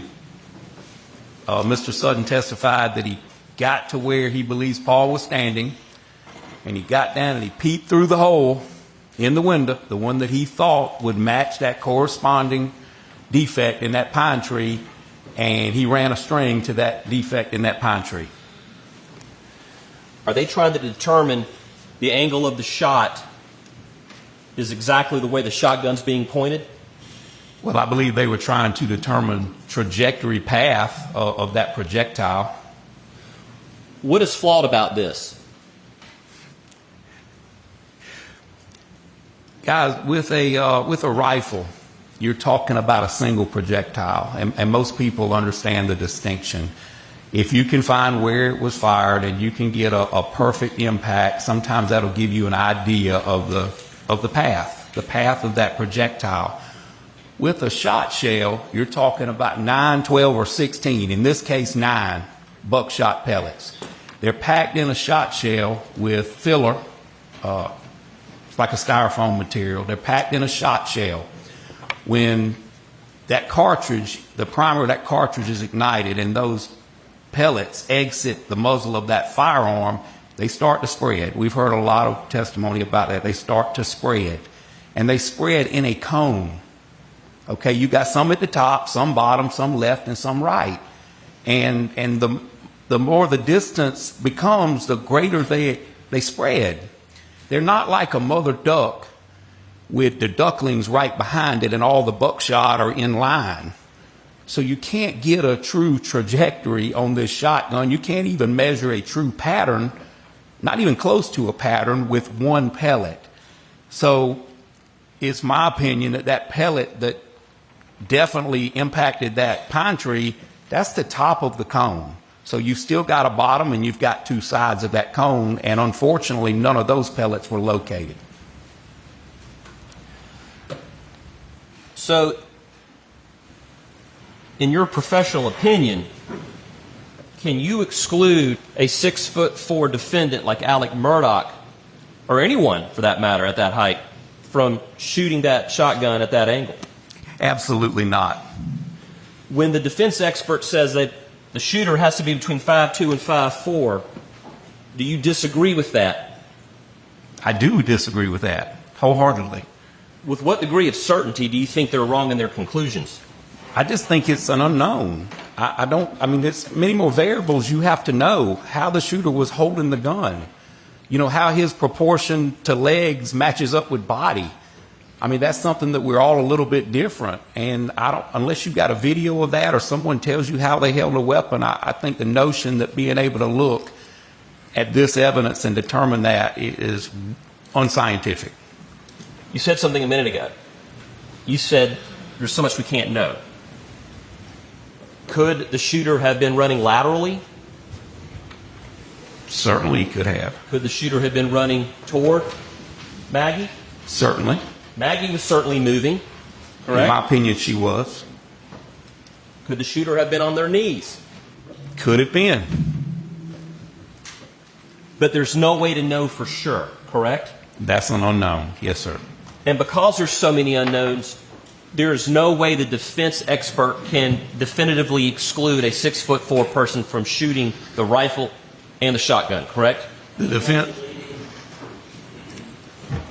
Can I leave a bit? In your opinion, can the defense, based on what you just testified to, exclude a 6'4" person from being the shooter, and with either weapon? In my opinion, no. The defense witness is relying on math and absolute, and in crime scene investigation, sometimes there are no absolutes.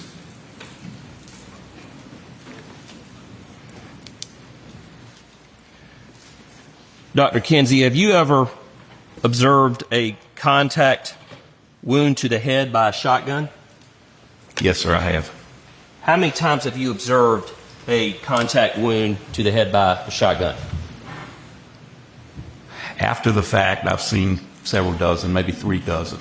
But I also had a gentleman that committed suicide in front of me, probably from me to you.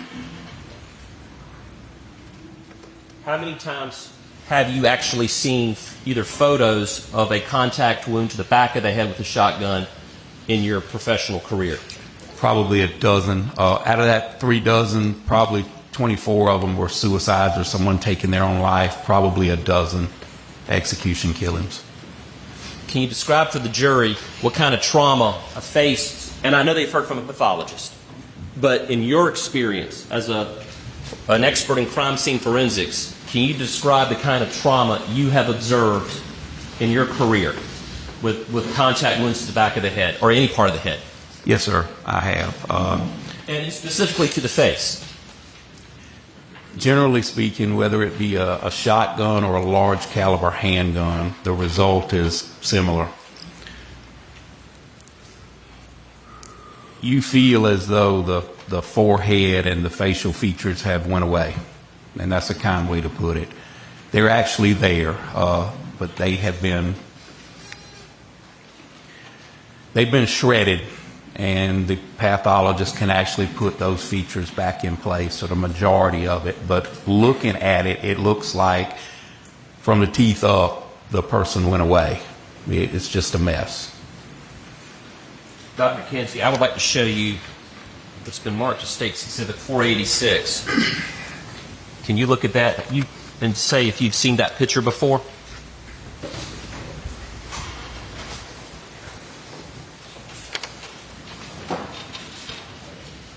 Yes, sir, I have. And what's the picture of? It's a picture of Paul Murdoch at autopsy. And what part of Paul Murdoch is it a picture of? His face and his forehead. Does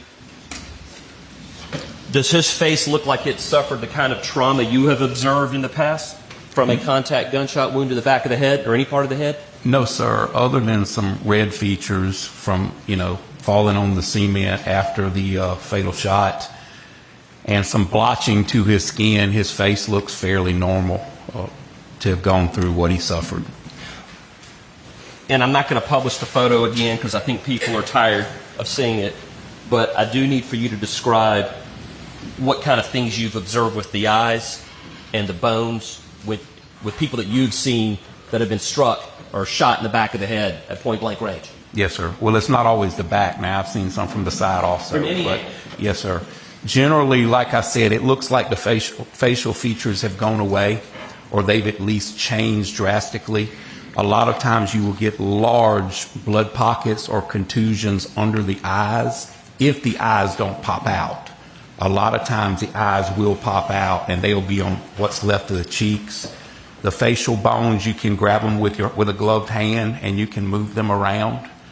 And you will actually have pellet exits in the skin flap. If you pull the skin up, you can see where the pellets, whether they be buckshot or close distance birdshot, you can see the actual defects from those pellets.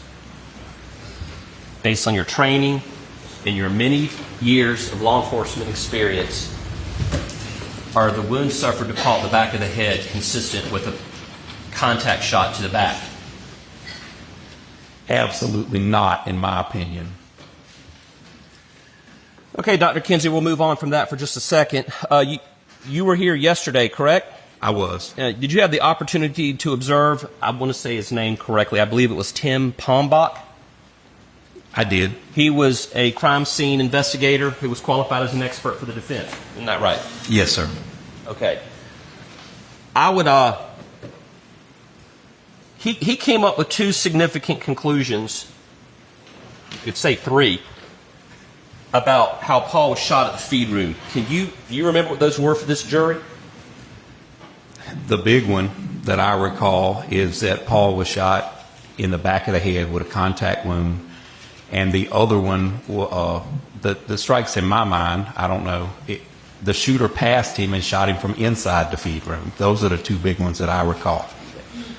There was another one regarding the number of people there. Was there?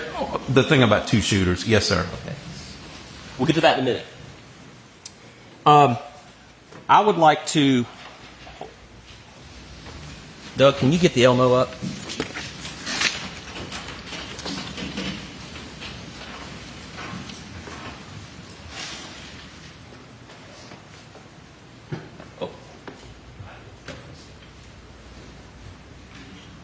I'm showing you what's been marked as Defense Exhibit 182.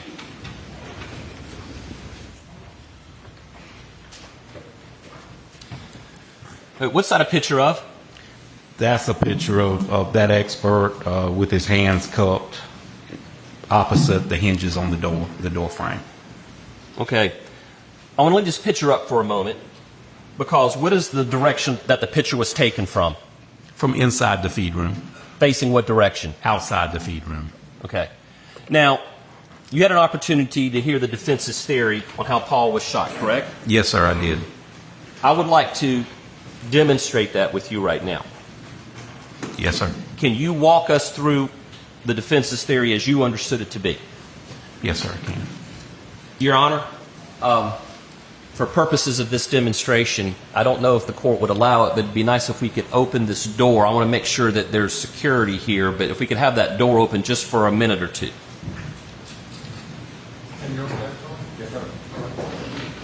Thank you, Your Honor.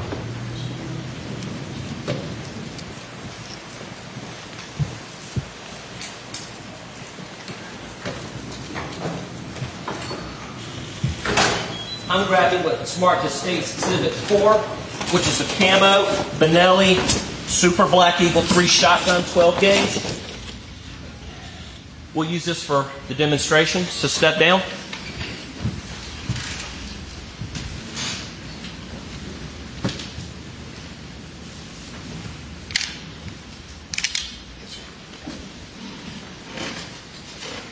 Now, is this door the same width as the feed room door? It's a couple inches wider than the feed room door. And of course, the feed room door doesn't have this, it's inset, correct? That is correct. So this is not exactly a replication of what happened at the feed room door, correct? No, sir, it's not. The door swings the same direction, though. Now, you have given me permission. I'm very careful about muzzle velocity. Muzzle awareness. But you have given me permission to point this at you, correct? I have. Okay. You actually asked me to, correct? Yes, sir, I did. All right. So go in there and stand a couple of feet back. It doesn't have to be 5 feet. But you have since testified that Paul was 5 feet inside the feed room, correct? Can we demonstrate the first shot out here? I am. I believe they am. All right, stand back a little bit because you got to stumble toward me. Yes, sir. So I'm going to point like I'm pointing at you. Yes, sir. Paul is shot. Where's the shooter approximately outside the door?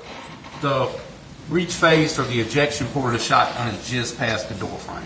Okay, Paul has just been shot. Yes, sir. And in the defense's theory, you tell me what to do, and you act this out, and I'm going to do what you tell me to do based on the defense's theory of the case. The defense agreed with the assessment that Paul stood there for a moment, bleeding down his injured left arm, and he slowly walked toward the door. Okay, and what does the shooter do? The shooter's coming in the door.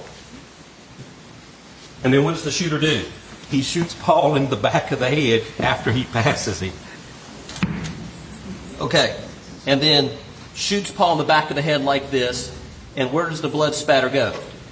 The blood spatter, the pellet defects, and one that I didn't know about that the expert collected was in the door frame at the top of the door. Now I understand this is a little different than the feed room door. That's the best we can do. So what did you find odd about the theory, first of all? I think the theory is preposterous, in my opinion. Can you walk me through why you think it's preposterous? Absolutely. Number one, that dry lock number 2 shot shell fires a projectile at 1,450 feet per second once it leaves the muzzle of that weapon. As was mentioned, that's a millisecond. That's fast. To think that the pressure from flesh and bone will cause that pellet, those steel pellets now, we're not talking about lead. Lead's a little bit more giving. Lead is malleable. It will crush or flatten. We're talking about steel, BB pellets.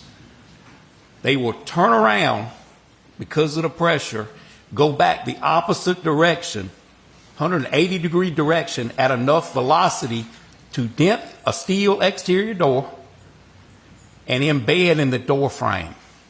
That doesn't happen. That doesn't happen. In my opinion.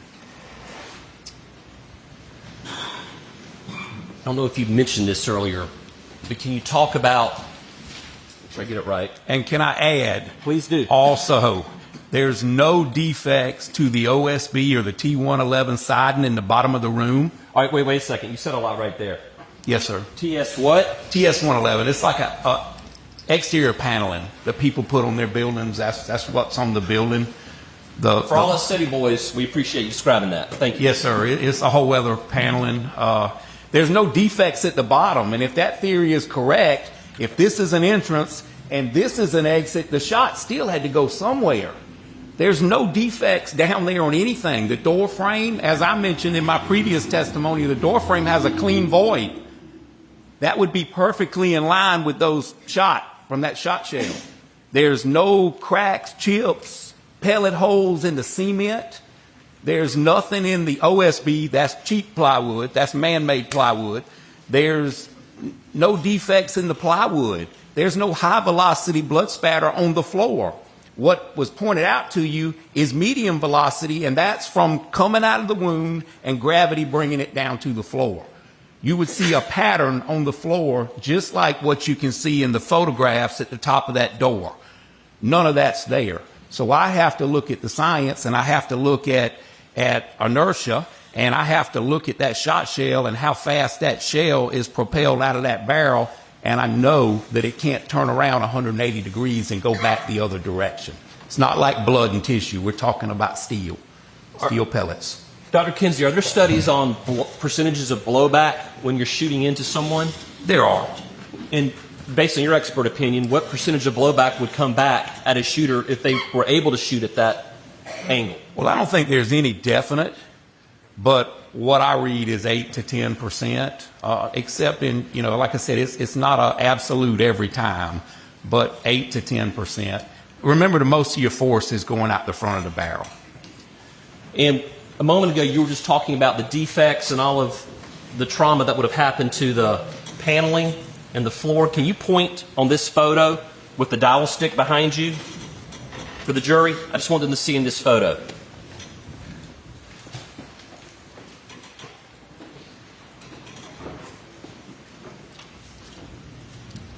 Right here. The void, as I documented in my original testimony, the void was from here down, other than one stray satellite drop of blood. That was fairly clean. From here to at least right here. But there's no defects here. There's no defects in that cement outside. There's no defects in the inside cement, and none in this OSB right here.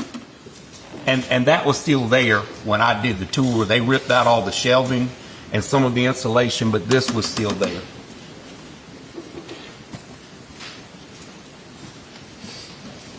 Dr. Kinsey, you may have covered this a little bit, but explain for the jury, if someone is shooting down, as we just demonstrated a moment ago here in the doorway, you're leaning out, the shooter is shooting down, how do pellets get embedded into the door frame up here? How is that possible? I think it's impossible myself. Physics don't work that way unless you're shooting into a trampoline or a huge piece of steel, and then you may have a pellet deflected back on you. It happens many times, especially when we're shooting steel targets, but not at that velocity. It will not sink into the door frame, and it definitely will not dent that door with what I documented, in my opinion.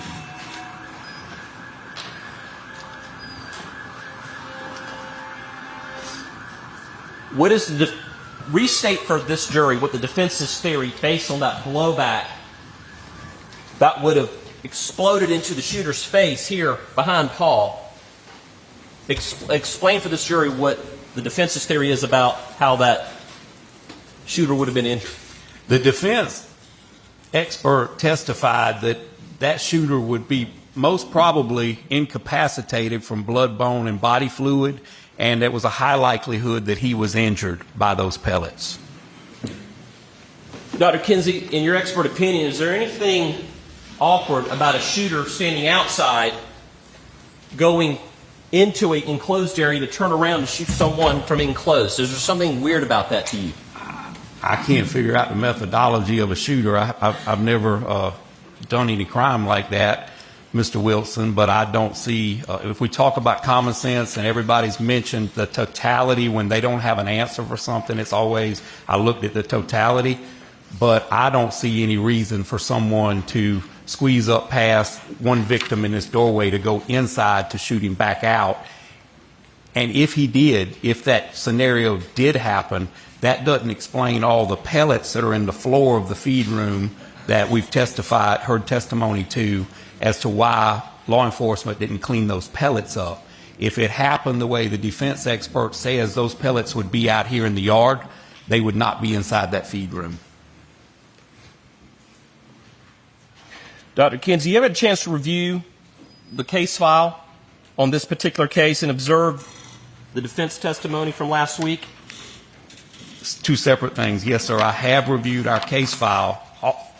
All crime scene or what I felt was crime scene related evidence. I didn't look into the videos and a lot of that other stuff. And I have witnessed the testimony of the defense experts.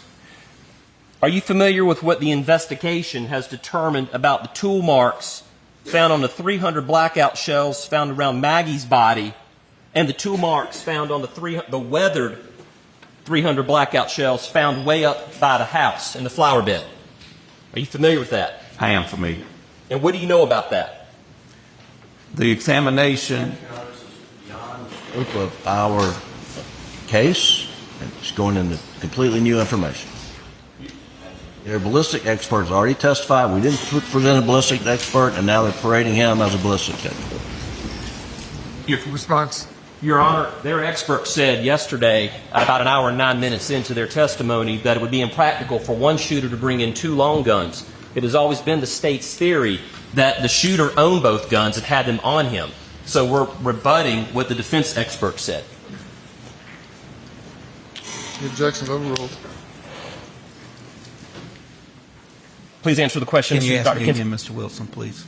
Are you familiar with what the investigation has determined about the 300 blackout shells found around Maggie's body and the 300 blackout shells found up by the flower bed that appeared to be several months old and weathered? What relationship do the shells have to each other? According to the firearms examination, those cartridge casings were loaded and ejected from the same weapon. So a family-owned weapon is what was used to kill Maggie. Leading. What do you infer from that information? I would infer that this is a family-owned firearm.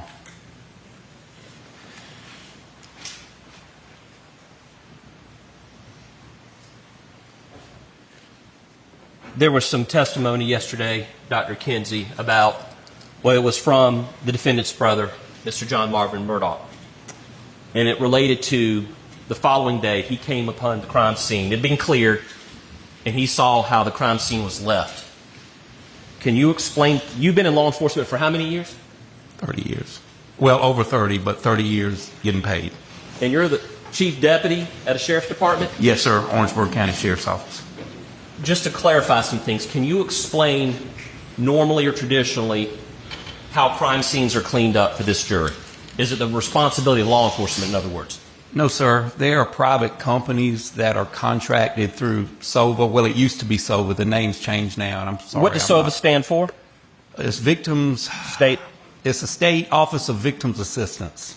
But it's now changed. I can't tell you what the new acronym is, but it works through our victims advocates, law enforcement victims advocates. Almost every department has them, and there's funding provided from taxpayer funds to work through your victims advocates, and you go out and you clean these crime scenes for the family so they don't bear the burden of cleaning those crime scenes. Law enforcement in particular cannot collect and dispose of and transport body parts or body fluids. That's something the coroner has to do because it's actually by permit through DHEC. But to make it easy on the family, these companies can collect those items, and then they will turn them over with a chain of custody, or they will properly dispose of those items. Dr. Kinsey, is it your expert opinion that a 6'4" shooter cannot be excluded from the murder of Maggie and Paul? I see nothing that could exclude a 6'4" shooter. In your expert opinion, can you tell this jury, is it right for the defense to say that there had to be two shooters based on the testimony you heard yesterday? In your expert opinion, can you exclude two shooters? I cannot include or exclude two shooters. Can the defense include, to the exclusion of all other possibilities, two shooters? Absolutely not. You heard a lot of things there. And the defense is pissed. And they want to take a crack at him. And y'all, I debated not playing this because it's lengthy. This would make this particular podcast over 3 hours in length in all likelihood. But it would be a disservice, quite frankly, to not play it. This is the determining factor on the number of shooters, and I just feel like you need to hear it in its completion. So, hey, it's Thursday when this is dropped. Our next episode doesn't drop till Tuesday of next week. So if you don't have the time to listen to this all at once, spread it out over a couple days. Or if you got time to listen right now, hey, here it is. The cross-examination, and in my opinion, the key to this case of Dr. Kenneth Kinsey. Good afternoon, Dr. Kinsey. Hey, Mr. Griffin. And anyone who has a doctorate degree, I want to call doctor. It's all right if I call you doctor? I'll answer anything you call me, Mr. Griffin. I understand. I appreciate that. But now, your degree, though, is in criminal justice. Is that correct? That is correct, yes, sir. You're not a doctor of pathology? Absolutely not. And you have no medical training? I have training in pathology of gunshot wounds, yes, sir. I've attended several courses, classes, and seminars. It was also included in the criteria for the certifications I mentioned for the International Association for Identification. I've also conducted extensive research on police officer use of force cases and the injuries that result from therein. Your doctorate is in criminal justice, and I believe your dissertation research is in use of force and perceptions of public attitude held by police trainers? That is correct. What was that? Well, with the current atmosphere or what's been going on the last 5 or 6 years in our country, I was just trying to help. I wanted to figure out something that would assist with, because we've seen some law enforcement officers do some terrible things on video. We've also, we've got a segment of our society, the minority segment of our population. A lot of those citizens are in fear of law enforcement, and I wanted to study if the media perception as held by the 3 types of law enforcement trainers, if the media perception and the way they portray law enforcement, if that affected the way we train our officers, if we're too hypervigilant, or if we tell them, look, there's death waiting for you around every corner. Is that going to make law enforcement more prone to use force or use less force, or those kind of criteria? And that's what I was interested in. I was laying the groundwork with a scientific quantitative study to allow someone to come behind me and do some further research just to expand that topic. Right. But you said you also have done some gunshot wound training as part of some certification? Yes, sir. The IAI, as I mentioned, I was formally certified 2 different times. I think it's a 5-year certification. And I did let it lapse in 2015 because that's when I started my PhD and I couldn't study for both. But that is an extensive process where you do research and you have to do a written test, and then with my proficiencies throughout SLED, and then I still do some with our sheriff's office now where you have to pass proficiency, and that is practical examinations, testing, and that kind of thing. Okay. Now, in this case, the state did have a pathologist, Dr. Reamer, correct? Yes, sir, they did. And you reviewed her autopsy report as part of your work, correct? Not so much as reviewed her report, but I went and spoke with her in Charleston at her office. Well, did you review her report? I have access to her report, Mr. Griffin. I can't tell you I looked through the whole report. And you understood that her opinion was it was a shoulder shot through the neck and then up out of the top of the head. Is that correct? Yes, sir. I believe we agreed on that. Yes, sir. And your reconstruction opinion is that's the exact same angle that Paul was shot by the shooter. Shoulder, neck, out the top of the head. Yes, sir, but I didn't just rely on her information. I also looked at the crime scene photographs, and I went to the scene myself. I understand. Yes, sir.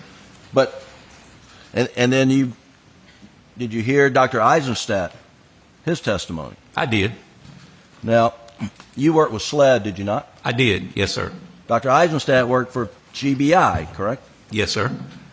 SLED does not have its own in-house division of medical examiners, do they? No, sir. There are several fine medical examiners throughout the state. I've done autopsies in a lot of the bigger cities in South Carolina. Dr. Eisenstadt worked, and he was the chief medical examiner toward the end at GBI, correct? That's what he testified to. I don't know that doctor. You didn't know of him before this case? I did not, no, sir. Okay. Now, he says, his opinion is, it was a gunshot wound, contact to the back of the head. Is that correct? That is what he testified to, yes, sir. And if he is correct, then your opinion is incorrect. Is that right? I don't share the same opinion as that doctor. But yes, if he would be correct, that would make me incorrect. Okay. Now, in your training, are you familiar with Mr. DeMayo's book, on gunshot wounds. I have read DeMayo. I've heard it described as the Bible. I don't consider, no do my cohorts consider that as the gunshot Bible. There's 4 or 5 different versions out. There's one called Terminal Ballistics by Dobb, and there's also one, Gunshot Wounds by Doherty, and those are the ones that I'm more familiar with. But I'm not saying it's a bad textbook, and I'm not saying that the information in it's not correct. Okay. Now, and we'll get to more of that in a moment. What I'd like to do is first address Mr. Sutton's work that you had criticisms of. Well, I didn't have criticisms. We just have different opinions. He's an engineer, and I'm a crime scene investigator, okay. Mr. Griffin. Well, I just, seems like you said that the angles of the to the quail pen were unreliable. Absolutely. Okay. And I have several more criteria that I didn't mention earlier, but I mean, if you want me to go into those, I will. Well, I want to ask you first, what's your understanding as to how those measurements were taken? Who took those measurements in the quail pen? The original angles were the original SLED crime scene agent that responded to the scene, right, and took those angles. And you understand that Mr. Sutton relied upon Agent Worley's measurements? I do. Okay. I do. Now you were putting a dowel, shoving it in a box and taking it out of the box as if Mr. Sutton went back and tried to remeasure it. No, sir, that's not what I was insinuating. I said when the original agent removed her dowel, it wasn't nefarious, but depending on how she removed that dowel, she could have altered that impact. Well, let's take a look at that, Doug. And this is Defendant's Exhibit 140. And can you pull that up? The one you were showing with the state. Excuse me. Just go to the second slide, start with. There you go. So you understood from this exhibit that Mr. Sutton relied solely on the shot trajectories measured by Agent Worley. As I said, it wasn't his intentions, Mr. Griffin. It was his results that I disagree with. It's not absolute. And he gave, in my opinion, an absolute opinion to this. Well, why would Special Agent Worley take measurements if someone should not rely upon them? I can't answer that. You'd have to ask Special Agent Worley. But in my opinion, the direction, even though she can't obtain a perfect angle of impact, or even if that weathered cardboard was damaged, it's not a good substance to depend on because it's just not hardy enough. And she was showing direction. I'm not saying the direction's wrong. I'm just saying I wouldn't put confidence reviewing this case or work in this case. I would not put confidence in anything that angle of impact tells me because it's cardboard. All right. So if you can go to slide number 7, I believe I've numbered them correctly. And do you recognize that as being one of her measurements? I do. Yes, sir. And do you think she took the dowel out and then put it back in to put this measuring device? No, Mr. Griffin, I didn't say the angle. I said the angle of impact. When he was talking about the bullet wipe and that part, that's what I was referring to, and that's what I'm saying, that hole can be altered when you remove those dowel rods. That shows direction, but that direction, I don't place a lot of confidence in it because we have more cartridge casings and we have injuries on Miss Maggie Murdoch. We don't know if this bullet struck Miss Maggie Murdoch. If it struck anyone else, we don't know that the defect in that doghouse struck Miss Maggie Murdoch. Those are unknowns that we don't know. So all this proves to me is that the shooter was moving and more than likely Miss Maggie Murdoch was moving. All right, hang on.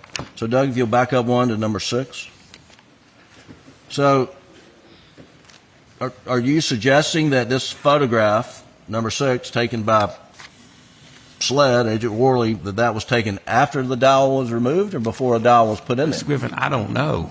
That's what I'm telling you. I don't know how it was altered when she removed the dowel. I wouldn't place confidence in this before inserting the dowel because it's paper. It's not something hardy. Well, would your opinions be different if you knew she took the picture first before inserting the dowel? It would still be irrelevant except for direction because we know we had a moving shooter, we know we had a moving victim, and we can't prove one way or the other whether the projectile that caused this defect struck Miss Maggie Murdoch. All right. So if you'll go to slide 8.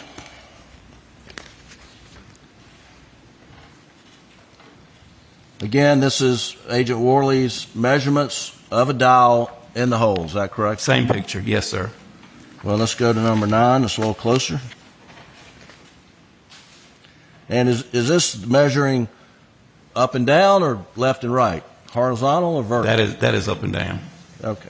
And I wasn't going to mention this, but the actual protractor or level finder is backwards.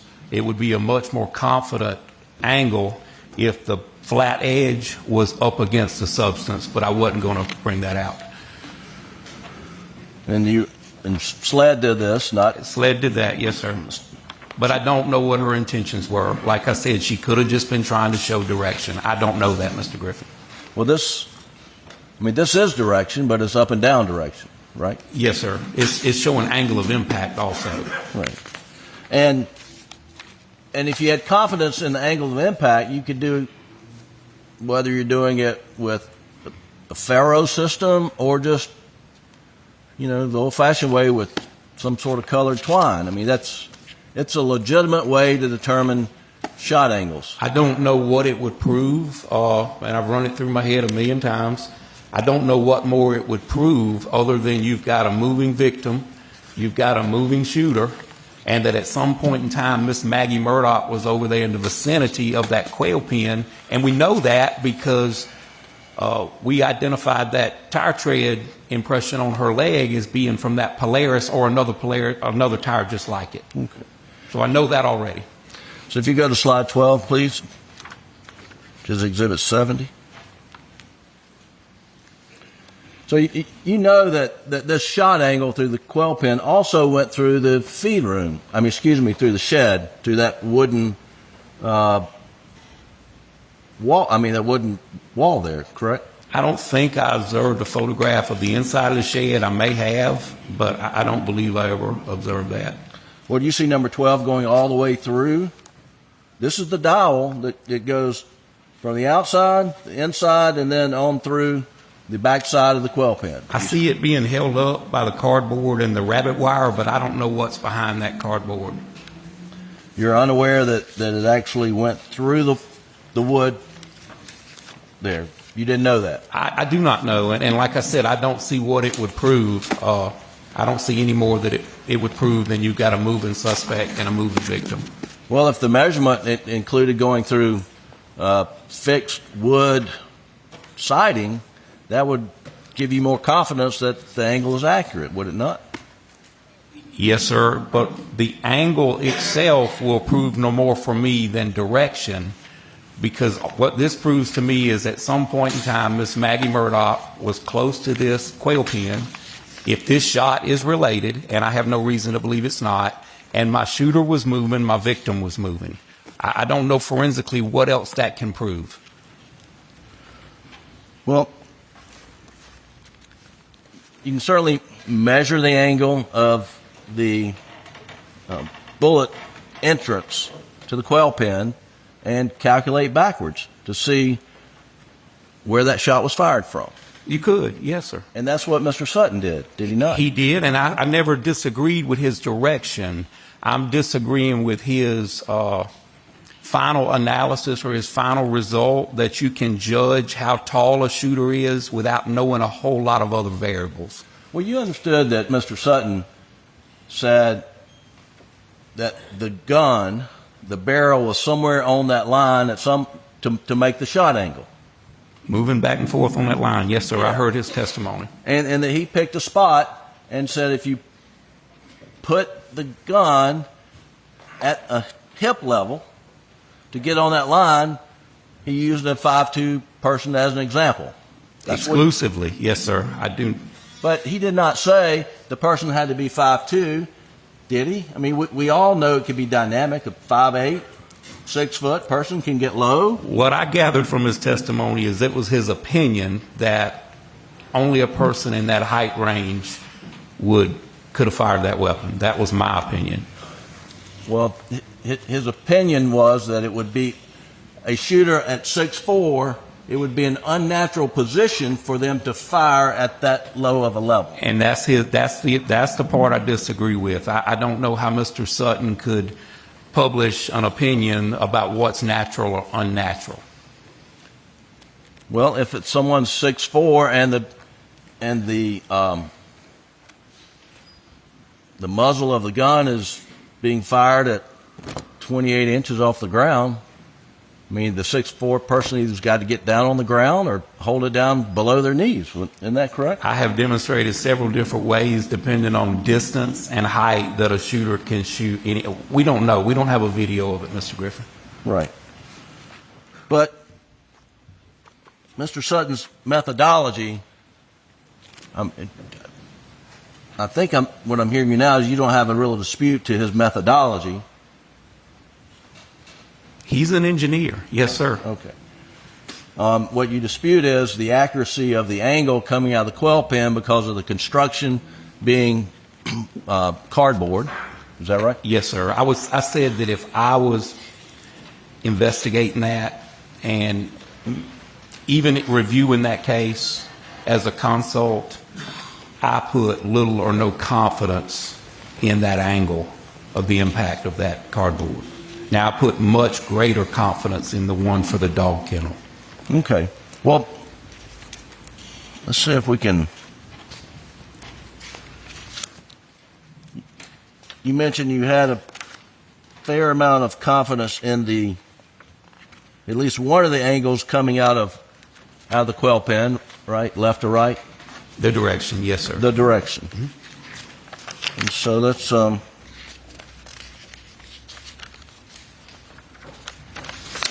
take a look at that right quick. And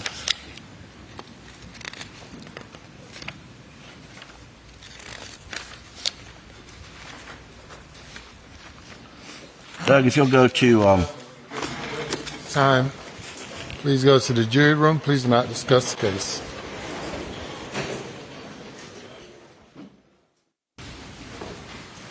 Dr. Kinsey, I'm still talking about the quail pen. You remember how tall off the ground that defect is? I do not remember, Mr. Griffin. If I would show you Agent Wardley's report, take a look at it. It's already in evidence somewhere, but if you could just tell the jury, and if that's consistent with your understanding of how high that defect is.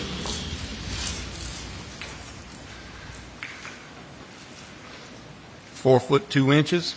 Yes, sir. Okay. And did you inspect, when you were out there, did you inspect the entry in the quail pen or the damage to the shop behind the quail pen at all? I looked at all of it, but I did not run any angles. Okay. And did you ever talk to Agent Worley about her measurements?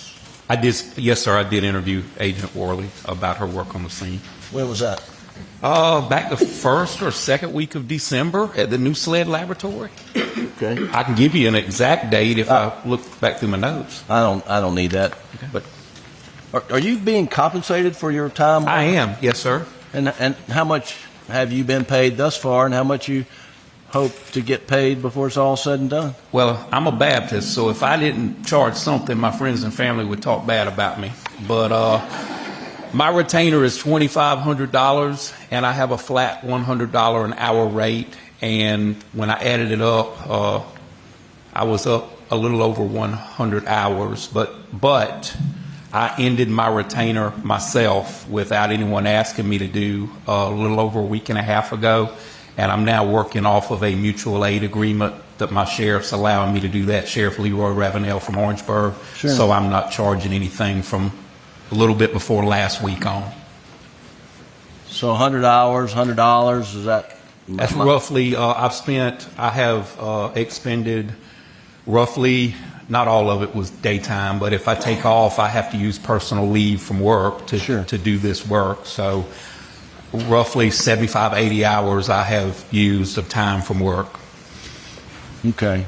So you've made $7,500, $10,000? Well, I've spent way more than that running up and down the highways, Mr. Griffin. I've probably been to 20 meetings or so, but yes, sir, if you look at it that way. Okay. Now, Doug, back to exhibit. But I will be going up next week. Exhibit 140, and if you'll go to slide 31, please. I think it's the right number. Yeah. So this is from Mr. Sutton, and it's got, let's just focus on the angle going in the quail pen. This is not a height issue. This is the angle. Do you have any disagreement with this angle? I don't. The only problem I have with it, I know there was a side-by-side there, and I don't see the side-by-side depicted on this photograph. So looking at it, I could not tell you how that would play into that angle. Okay. But, and the quail pen's 4 feet, the defect in the quail pen's 4 feet, 2 inches off the ground, and according to Agent Worley, the shot angle is rising either 1 degree or 1.5 degrees or 3 degrees. Is that consistent? That's accurate, yes, sir. Well, let me ask you, do you believe the shot angle is rising? I mean, you may not agree with that exact angle, but do you believe it's rising toward the quail pen? Well, I believe it could be. Yes, sir, I do. Do you believe it could be a downward I do not trajectory? believe, looking at it, that it could be downward. No, sir. So we can eliminate downward. Well, if you're going by my results, I'm saying that I don't believe it's downward. Okay. And so if it's going upward, and then you take that line back that we see, this line, at some point in time, it's going to go into the ground, will it not? It should, yes, sir. And do you know where that terminal point is, roughly? I have no idea, Mr. Griffin. As I said, I know I've got a moving victim. I know I've got a moving suspect. Okay. I know there's a lot of movement. I don't see where that's worth 25 cents or a quarter, one way or the other. It gives me an idea that this is a fluid and dynamic crime scene. Well, if you had confidence in the vertical angle, then you would be able to determine depending on where along the way, you would be able to determine the height of the muzzle of the gun, if you had confidence in the angle. Well, I'd have to know a bunch of unknowns also. How the shooter's holding the gun, how tall the shooter is, the distance, did he move a shell casing, did he not? I mean, I don't know those things, and I'm not going to make them up. No, I mean, would you have to know all those things to know how high the muzzle is off the ground at any point along that line? If you give me a fixed point and I knew that I had a strategic fixed position I was shooting, I could run a tape measure and know where they were at. And it doesn't matter whether it's a 7.4, 6.4, 4.4 person, the muzzle's going to be at a fixed spot, right? That's the way angles work, yes, sir. Okay, thank you.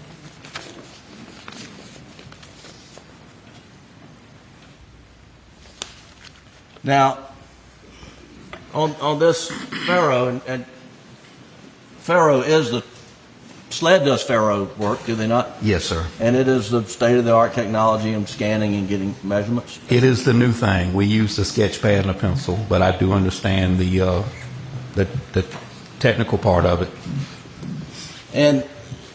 And would you agree with me that the feed room would be about right in here? Can you see that? You want to come down and point out where the feed room would be on this angle? Excuse me, on this Faro? And I'll give you I thought I would.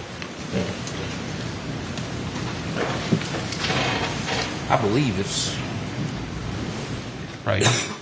Right there at the end of the structure? Yes, sir. Okay. All right, thank you. Yes, sir.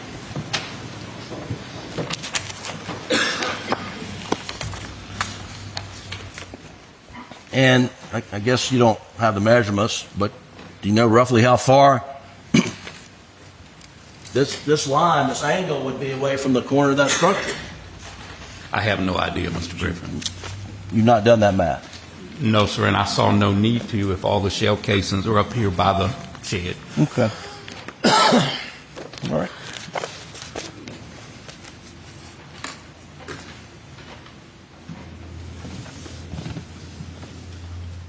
Now, I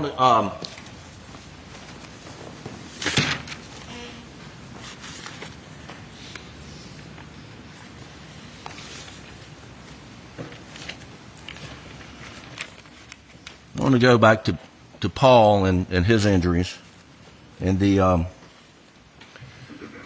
and I guess first I want to talk about your analysis. We've been critical of, y'all have been critical of Mr. Palmbach and Dr. Eisenstadt, but under your analysis, the shot of the gun was up through the left shoulder, jaw, and out the top of the head. Correct? Yes, sir. That is my opinion. And you, I'm going to come up here, and this is the feed room door here. I just want to understand where you have Paul under your analysis. Is Paul on this side? Which shot, Mr. Griffin? The last shot. The fatal shot? Yes, sir. Well, as I mentioned in my report, I would assume he's closer to this wall because I've got a void 6 inches below that light switch. If you look at the outside photograph of that building, there's a silver light cover on the wall. And about 6 inches below that, I've got one stray satellite drop of blood, and then it's fairly clean. You've got some outliers, but it's fairly clean going down. Okay. So you think Paul is closer, and this will be the door and it's swung open, so you think Paul is closer to this side? Well, I think it would have to be Paul because the angle wouldn't match up if the shooter was here and Paul was over there. It wouldn't match up either way. Whether it was down in the head or up in the head, it still wouldn't match up either way if Paul was against the hinge side of the door. And Paul was standing roughly how I'm standing? No, sir. As I demonstrated, well, we tried to demonstrate, me and Mr. Harpootlian were kind of dancing up here, but I believe he come out with his head down. He's drooped on the left side, and he come out on this side with his shoulder just outside the room. Yes, sir. About like that. Okay. And then the shooter is off to Paul's left? Yes, sir. From this side. Yes, sir.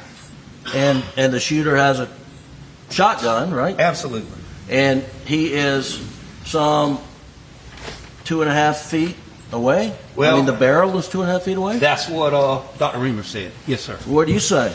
I don't believe it was that far away. But I'm not, like I said in my earlier testimony, I'm not going to contradict a pathologist. She knows more about the human body than I do. All right. But you don't mind contradicting Dr. Eisenstadt? Well, because I've been to the scene and I've reviewed all this evidence. Yes, sir. That is correct. Okay. Well, that's what we're doing. Mm-hmm. So if you say, let's take 2.5 feet from the end of the muzzle. Is that where we're talking about? Yes, sir. That is. And then you've got to back the shooter up to hold the gun. And I guess if you got it 45 degrees, right? Well, as mentioned a dozen times so far, I don't know how long this shotgun is. Okay, but it would be here. And I don't know where he's standing, most probably behind this wall, because Paul is stumbling toward him. So here. So the shooter's shooting left-handed, you think? Well, I don't know if he's left or right-handed, Mr. Griffin. Okay. I don't know that part. Right. But that angle would match up despite all the... That matches up? Yes, sir, that would match up. Now tell me, in that angle, and this dials the gun, where's that shot shell going if it ejects? If I'm pointing into the room, it could go inside the room. Well, you just raise it up to...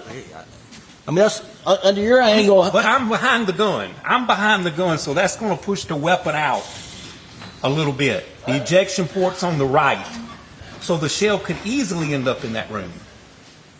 If Paul's standing there and the end of the muzzle is 2.5 feet away, yes, sir. You're saying eject in the room? The door is this wide. Yes, sir. Absolutely. At 45 degrees? Yes, sir. Okay. It's doable. Yes, sir. And then under your analysis. Your analysis?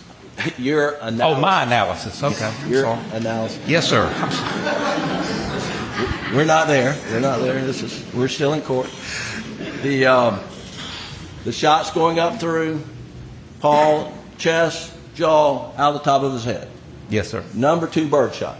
Number 2 steel shot, dry lock, 3-inch. Yes, sir. And you counted, and I think you said 150, 156. I can't remember. Well, the literature says 156. I was like 150, but I kept getting tired of counting, and I think I kept messing up. So I'm going to say the literature is probably correct. Okay. And I think there were some 60 to 70 that were found in his body, at least. I have no reason to doubt that. No, sir. Okay. I didn't go 1, 2, 3, 4 and count them on the X-ray, but I believe that. Okay. And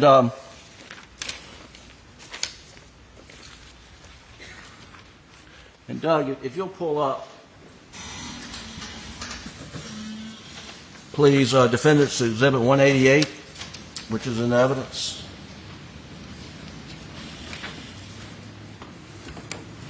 Well, I don't want to do that one. Hang on. Let's do crime scene photos. And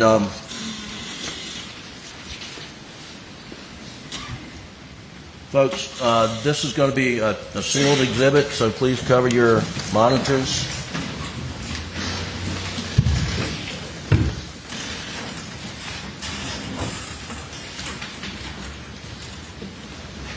Turn up. And this is Defendant's 193 as soon as we're ready.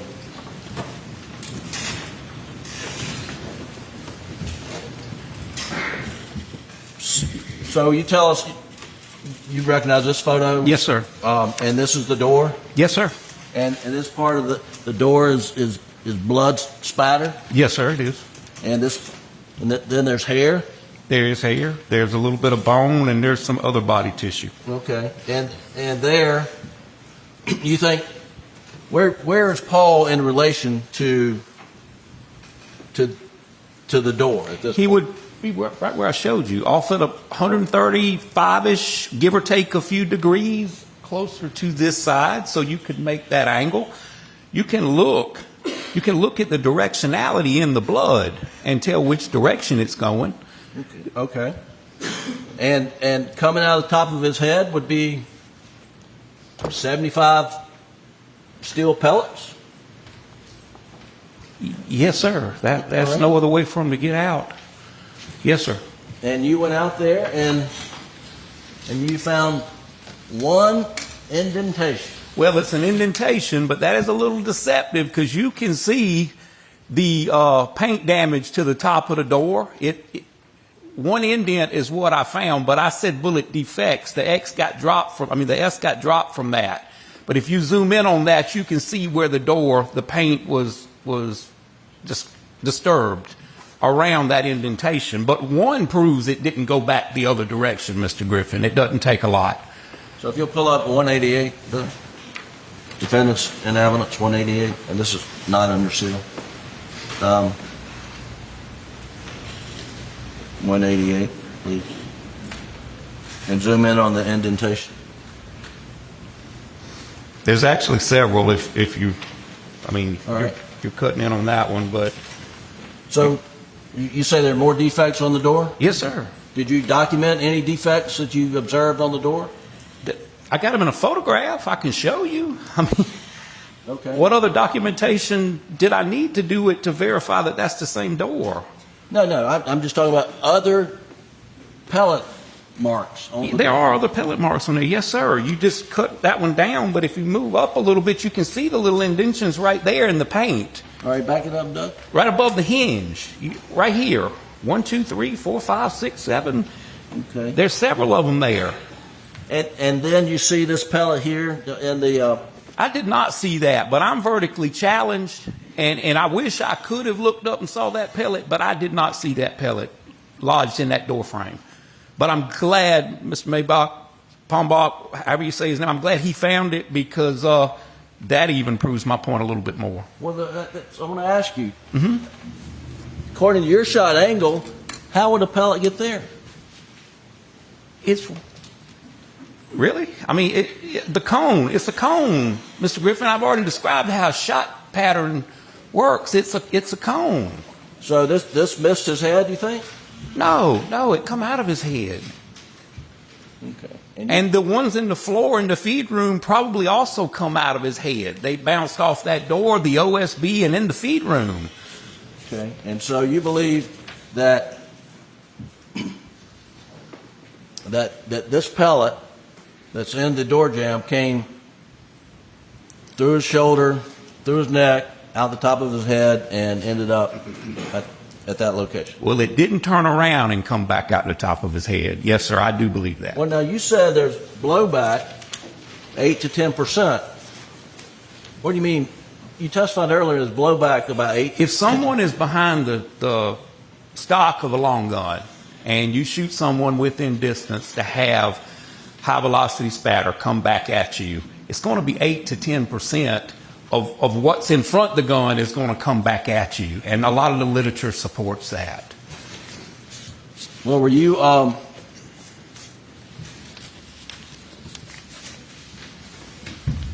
mean, let me show you, and this is under seal. Please cover up, and it's Defendant's Exhibit 192.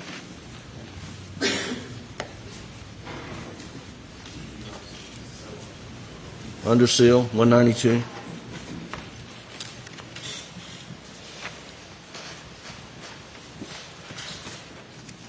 You see that? What? This photo. Yes, sir. Now, this blood spatter down here where you say Paul would be standing, what's your explanation for that? What do you mean, what's my explanation? What is it? That is medium directional blood spatter. From what injury to Paul? Probably his brain hitting the sidewalk would be my best guess, but that's not high velocity. Now, you understand what Mr. Palmbach said was that that's more consistent with Paul being shot from the top of the head, going through his neck, out his shoulder, and producing that stain. I also understand Mr. Palmbach said there's no damage over here from those shot pellets, and you can't have one without the other. I disagree with that result. So you believe this is from Paul's brain landing either where? his brain landing on the sidewalk, bouncing off the door, or either his body falling in body fluids outside. That's low velocity. Low to medium velocity. That's not high velocity blood spatter. That's stomping in a puddle of blood or something moving in a puddle of blood. That's not the projected blood like you'd have a millimeter or less in high velocity blood spatter. That's large. It does show some directionality. It's coming from the door frame or either right outside the door frame, but it's large. That's way too large to be associated with the exit hole of a gunshot.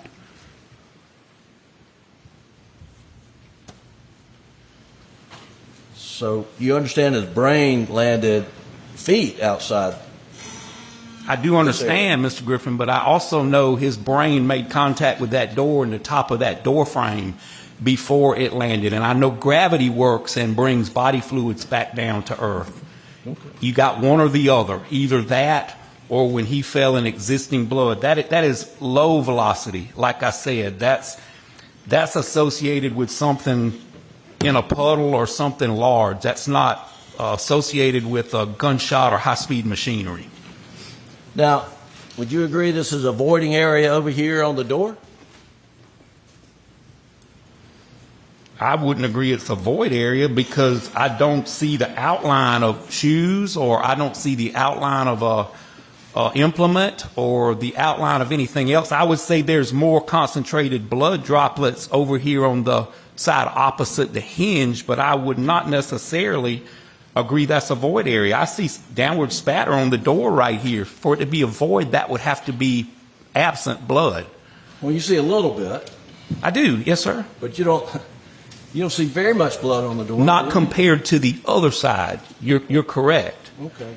Now, but if there's something there, Mr. Griffin, blocking that spot, you're not going to see a little bit. You're going to see none. If you're standing there and I splash you with blood, there's going to be 2 perfect bloodless footprints there. So that's why I'm not considering this a void. Unless it goes up and comes down. Gravity brings it down. That is right. And if your person had time to move or whatever, I guess that could count for it. But I don't consider. It went over the person and came down. And that would do what? If body matter went over, brain went over, hit the top of the door, and then bounced out, and blood came down, that would account for a drop here or there, would it not? It could count for a drop here or there, but like I told you, the majority of that force is applied upward. Right. Upward. That's why you got the hair on the ceiling. That's why you've got the demarcation line on the containers. That body fluid was directed upward with force. Okay. And the you mentioned there's no footprints here. Was any effort made to illuminate footwear impressions through any protein enhancers? I didn't see any of that, Mr. Griffin, if they did. I saw no evidence of that when I went back to the scene. Generally, when you use dye stains and that kind of thing, it's just going to be there forever. Dye stain would have picked up perhaps stained footwear impressions you can't see with the naked eye, wouldn't they? It may have, if someone had stepped in blood and left a footwear impression. Right. Well, there's a shooter somewhere, inside or outside the door, correct? Yes, sir, I agree with that. And there's no effort to determine footwear impressions of the shooter. Mr. Griffin, obviously, was there? I don't know. I don't know what the process was. I know they examined some partial footwear impressions. You can take this down, Doug. But I don't know how far they went beyond that. Well, they certainly should have gone further than they did. Would you agree with that? Mr. Griffin, I can only judge what I would do, and sometimes I would, sometimes I wouldn't. If I saw evidence that I had something that I needed some more detail, I would use chemicals, but it just depends on the situation.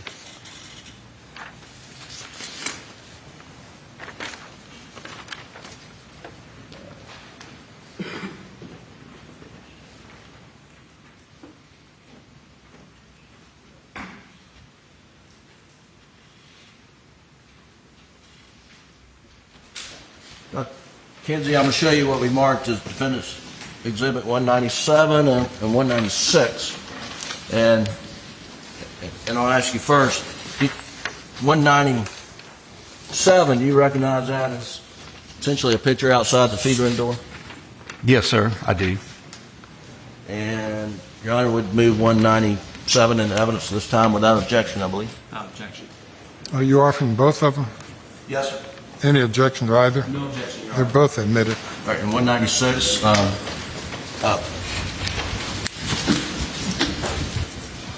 Dr. Kinsey, what would you make of those pock marks on the concrete outside the feed room door?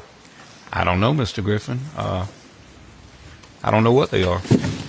Could they be pellet? I guess they could be. All right. They could be from a pressure washer also. Oh, you have these? Okay, great. So we're seeing for the jury 197, and then can you zoom in there? Can you, Doug, go to 196, please.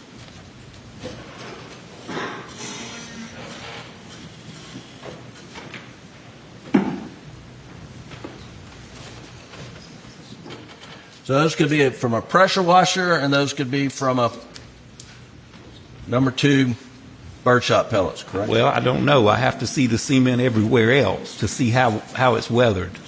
Okay. All right. Fair enough.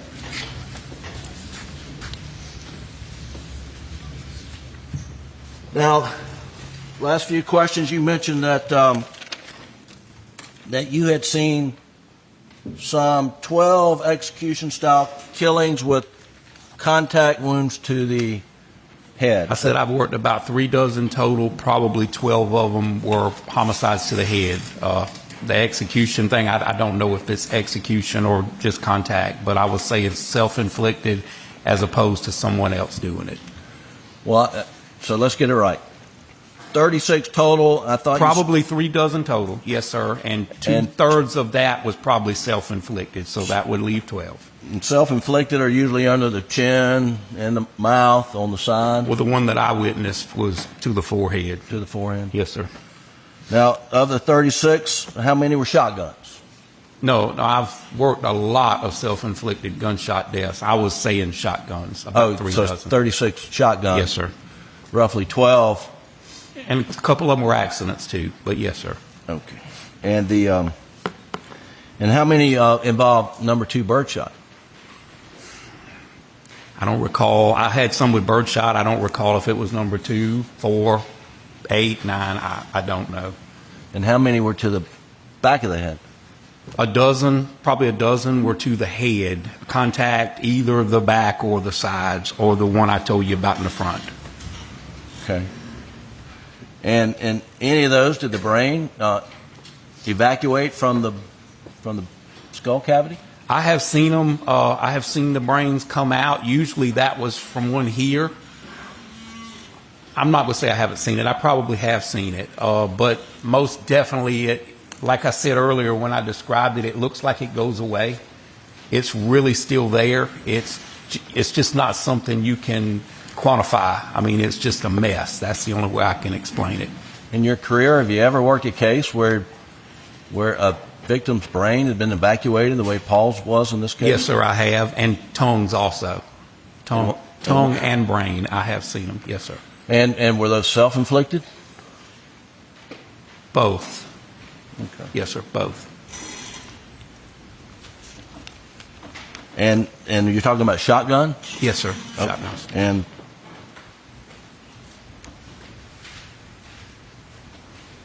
I think you described those as execution style killings. Yes, sir. I would. If you put it on somebody's head from the side or the top, that's how I would describe it. Well, let me ask you, would you describe Paul's murder here as an execution style killing? In the context that someone executed him, yes, sir, but it wasn't in the top of the head. I understand. Yes, sir. And that, and there was no signs of struggle. You agree with that? I saw none. No, sir. And would you agree with Mr. Palmback that it appeared that Paul got caught by surprise? I've said that from the start. That would account for his arms being down. Okay. Yes, sir. Or someone he was real comfortable with. And even under your analysis, the shooter would have blowback blood on them. Is that correct? I believe they would. Yes, sir. It's just a matter of the quantity between you and Mr. Palmback as to how much blood would... Well, as I mentioned in my report, as you get closer to the muzzle of the gun, I think proportionally it's going to increase. You know, when I said 8 to 10% is what most of the literature says, that's behind the stock. But as you get proportionately closer to the muzzle end of the gun, that's going to increase because you're down at the business end where those pellets are coming out doing damage. And in this case, you're talking about brain matter? Yes, sir. Blood? Bone? Yes, sir. And getting hit from some skull fragments? Yes, sir. That's possible. Under your scenario as well? Yes, sir. Absolutely. And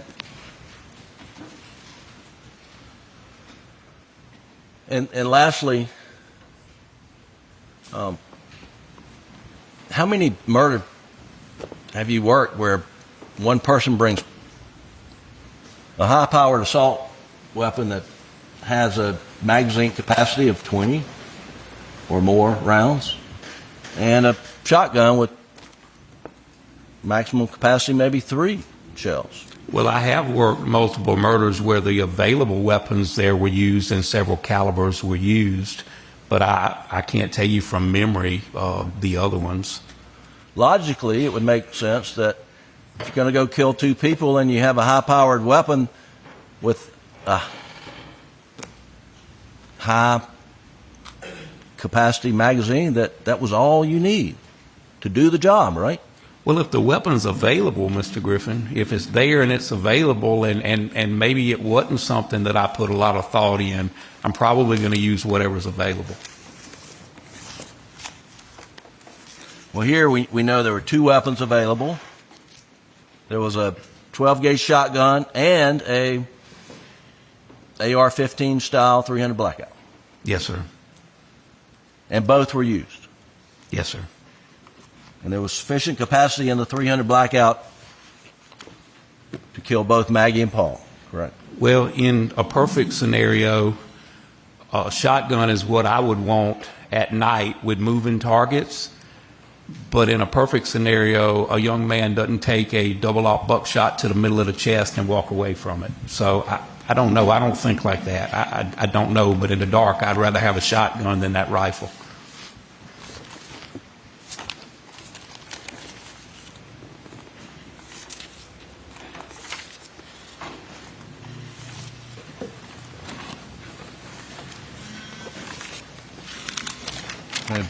Save courts and build it for just a second.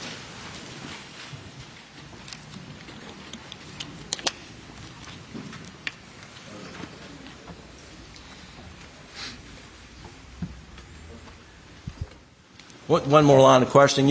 You demonstrated Mr. Palmbach's shot from the top of the head with Attorney General Wilson a moment ago? Yes, sir. Now, that was Mr. Palmbach never put anybody inside the door the way y'all demonstrated in his testimony, did he? That is the way I understood it. Yes, sir. Well, I mean, he said that. Well, can you come up here, Mr. I mean, with the void, you're talking about the void. He said there's a void here, and this is where I believe the shooter would be, if I'm not mistaken. Right. So if you'll come up here, Mr. Arbutlin, and then let me find the dowel. Let me bend down. Don't let him bend down like that. Keep the shot. No. Come on, you want to point it All right. So if you're coming out of the threat, so get. What do you want me to do? You're going to get down.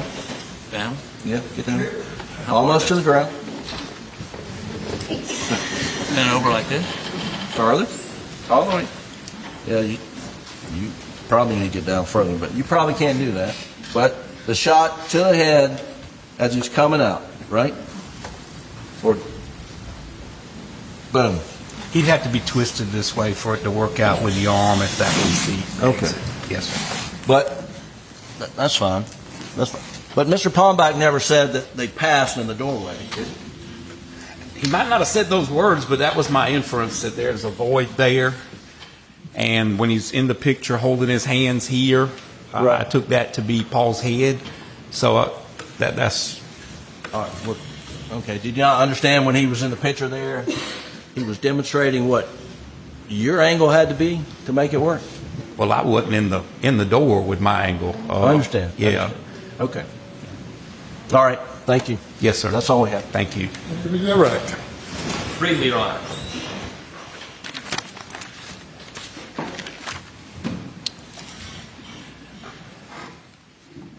All right. Dr. Kinsey, you've had an opportunity to speak with Dr. Reimer, the pathologist that actually examined Maggie and Paul, correct? Yes, sir, I have. And you had an opportunity to observe and listen to the testimony of Dr. I think it's Eisenstadt, who was the pathologist that did not examine Maggie and Paul, correct?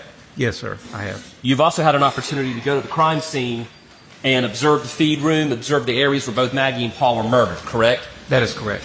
You've had an opportunity to observe all the brain matter and tissue and the defects in the doors and the wood and everything and get a complete context for what happened that night, correct? Yes, sir, that is correct. Is Dr. Reimer or Dr. Eisenstadt's conclusions about the trauma to the bodies, which one of them is more consistent with what happened at the crime scene as you observed with your expert background? Well, I'll start by saying I don't know either one of them from a can of paint. This was my first time ever meeting Dr. Reimer, but my opinions are consistent with hers. I vary a little bit on the distance, but like I said, I'm not going to argue with a pathologist. I'm not that kind of doctor. Real quick, you differ with her a little bit on the distance of what? Of the fatal shot to Paul's shoulder, I believe it was a little bit closer, and I can't account for that lack of stippling.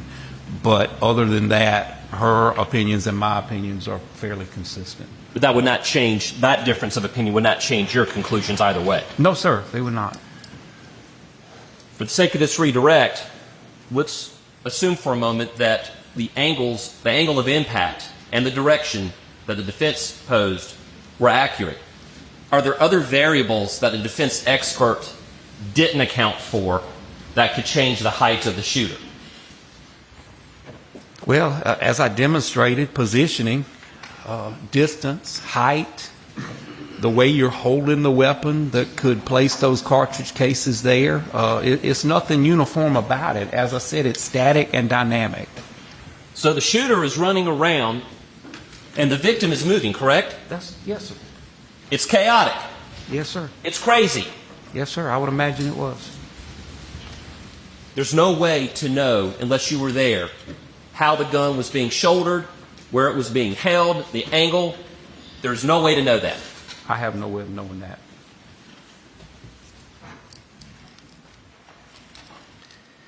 You were asked about how much you were being paid to be here today. Do you recall what the hourly rates of the defense experts were when they testified? I do. Can you go ahead and tell me what those were? Some was $350 an hour, some was $650 an hour, and I think one was $5,500 a day, if I'm not mistaken. So there you have it. What do you think? One shooter or two? So we got another episode headed to you next week, of course, on the Murdaugh series. Stay tuned for that. War Machine, the third episode in that Bad Boy series, is a good one, and it's coming your way Tuesday. Please remember to share the podcast. And hey, we got a Patreon we keep massively active. That Patreon helps us to run this show and pay the bills for this show. So if you're so inclined, please check it out. Early episodes, commercial-free, bonus episodes, a bunch of files. We keep it active around there, and I love to interact with all the celebrity members on that Patreon. So we'd love to have you join us there. Patreon.com/exposed podcast files.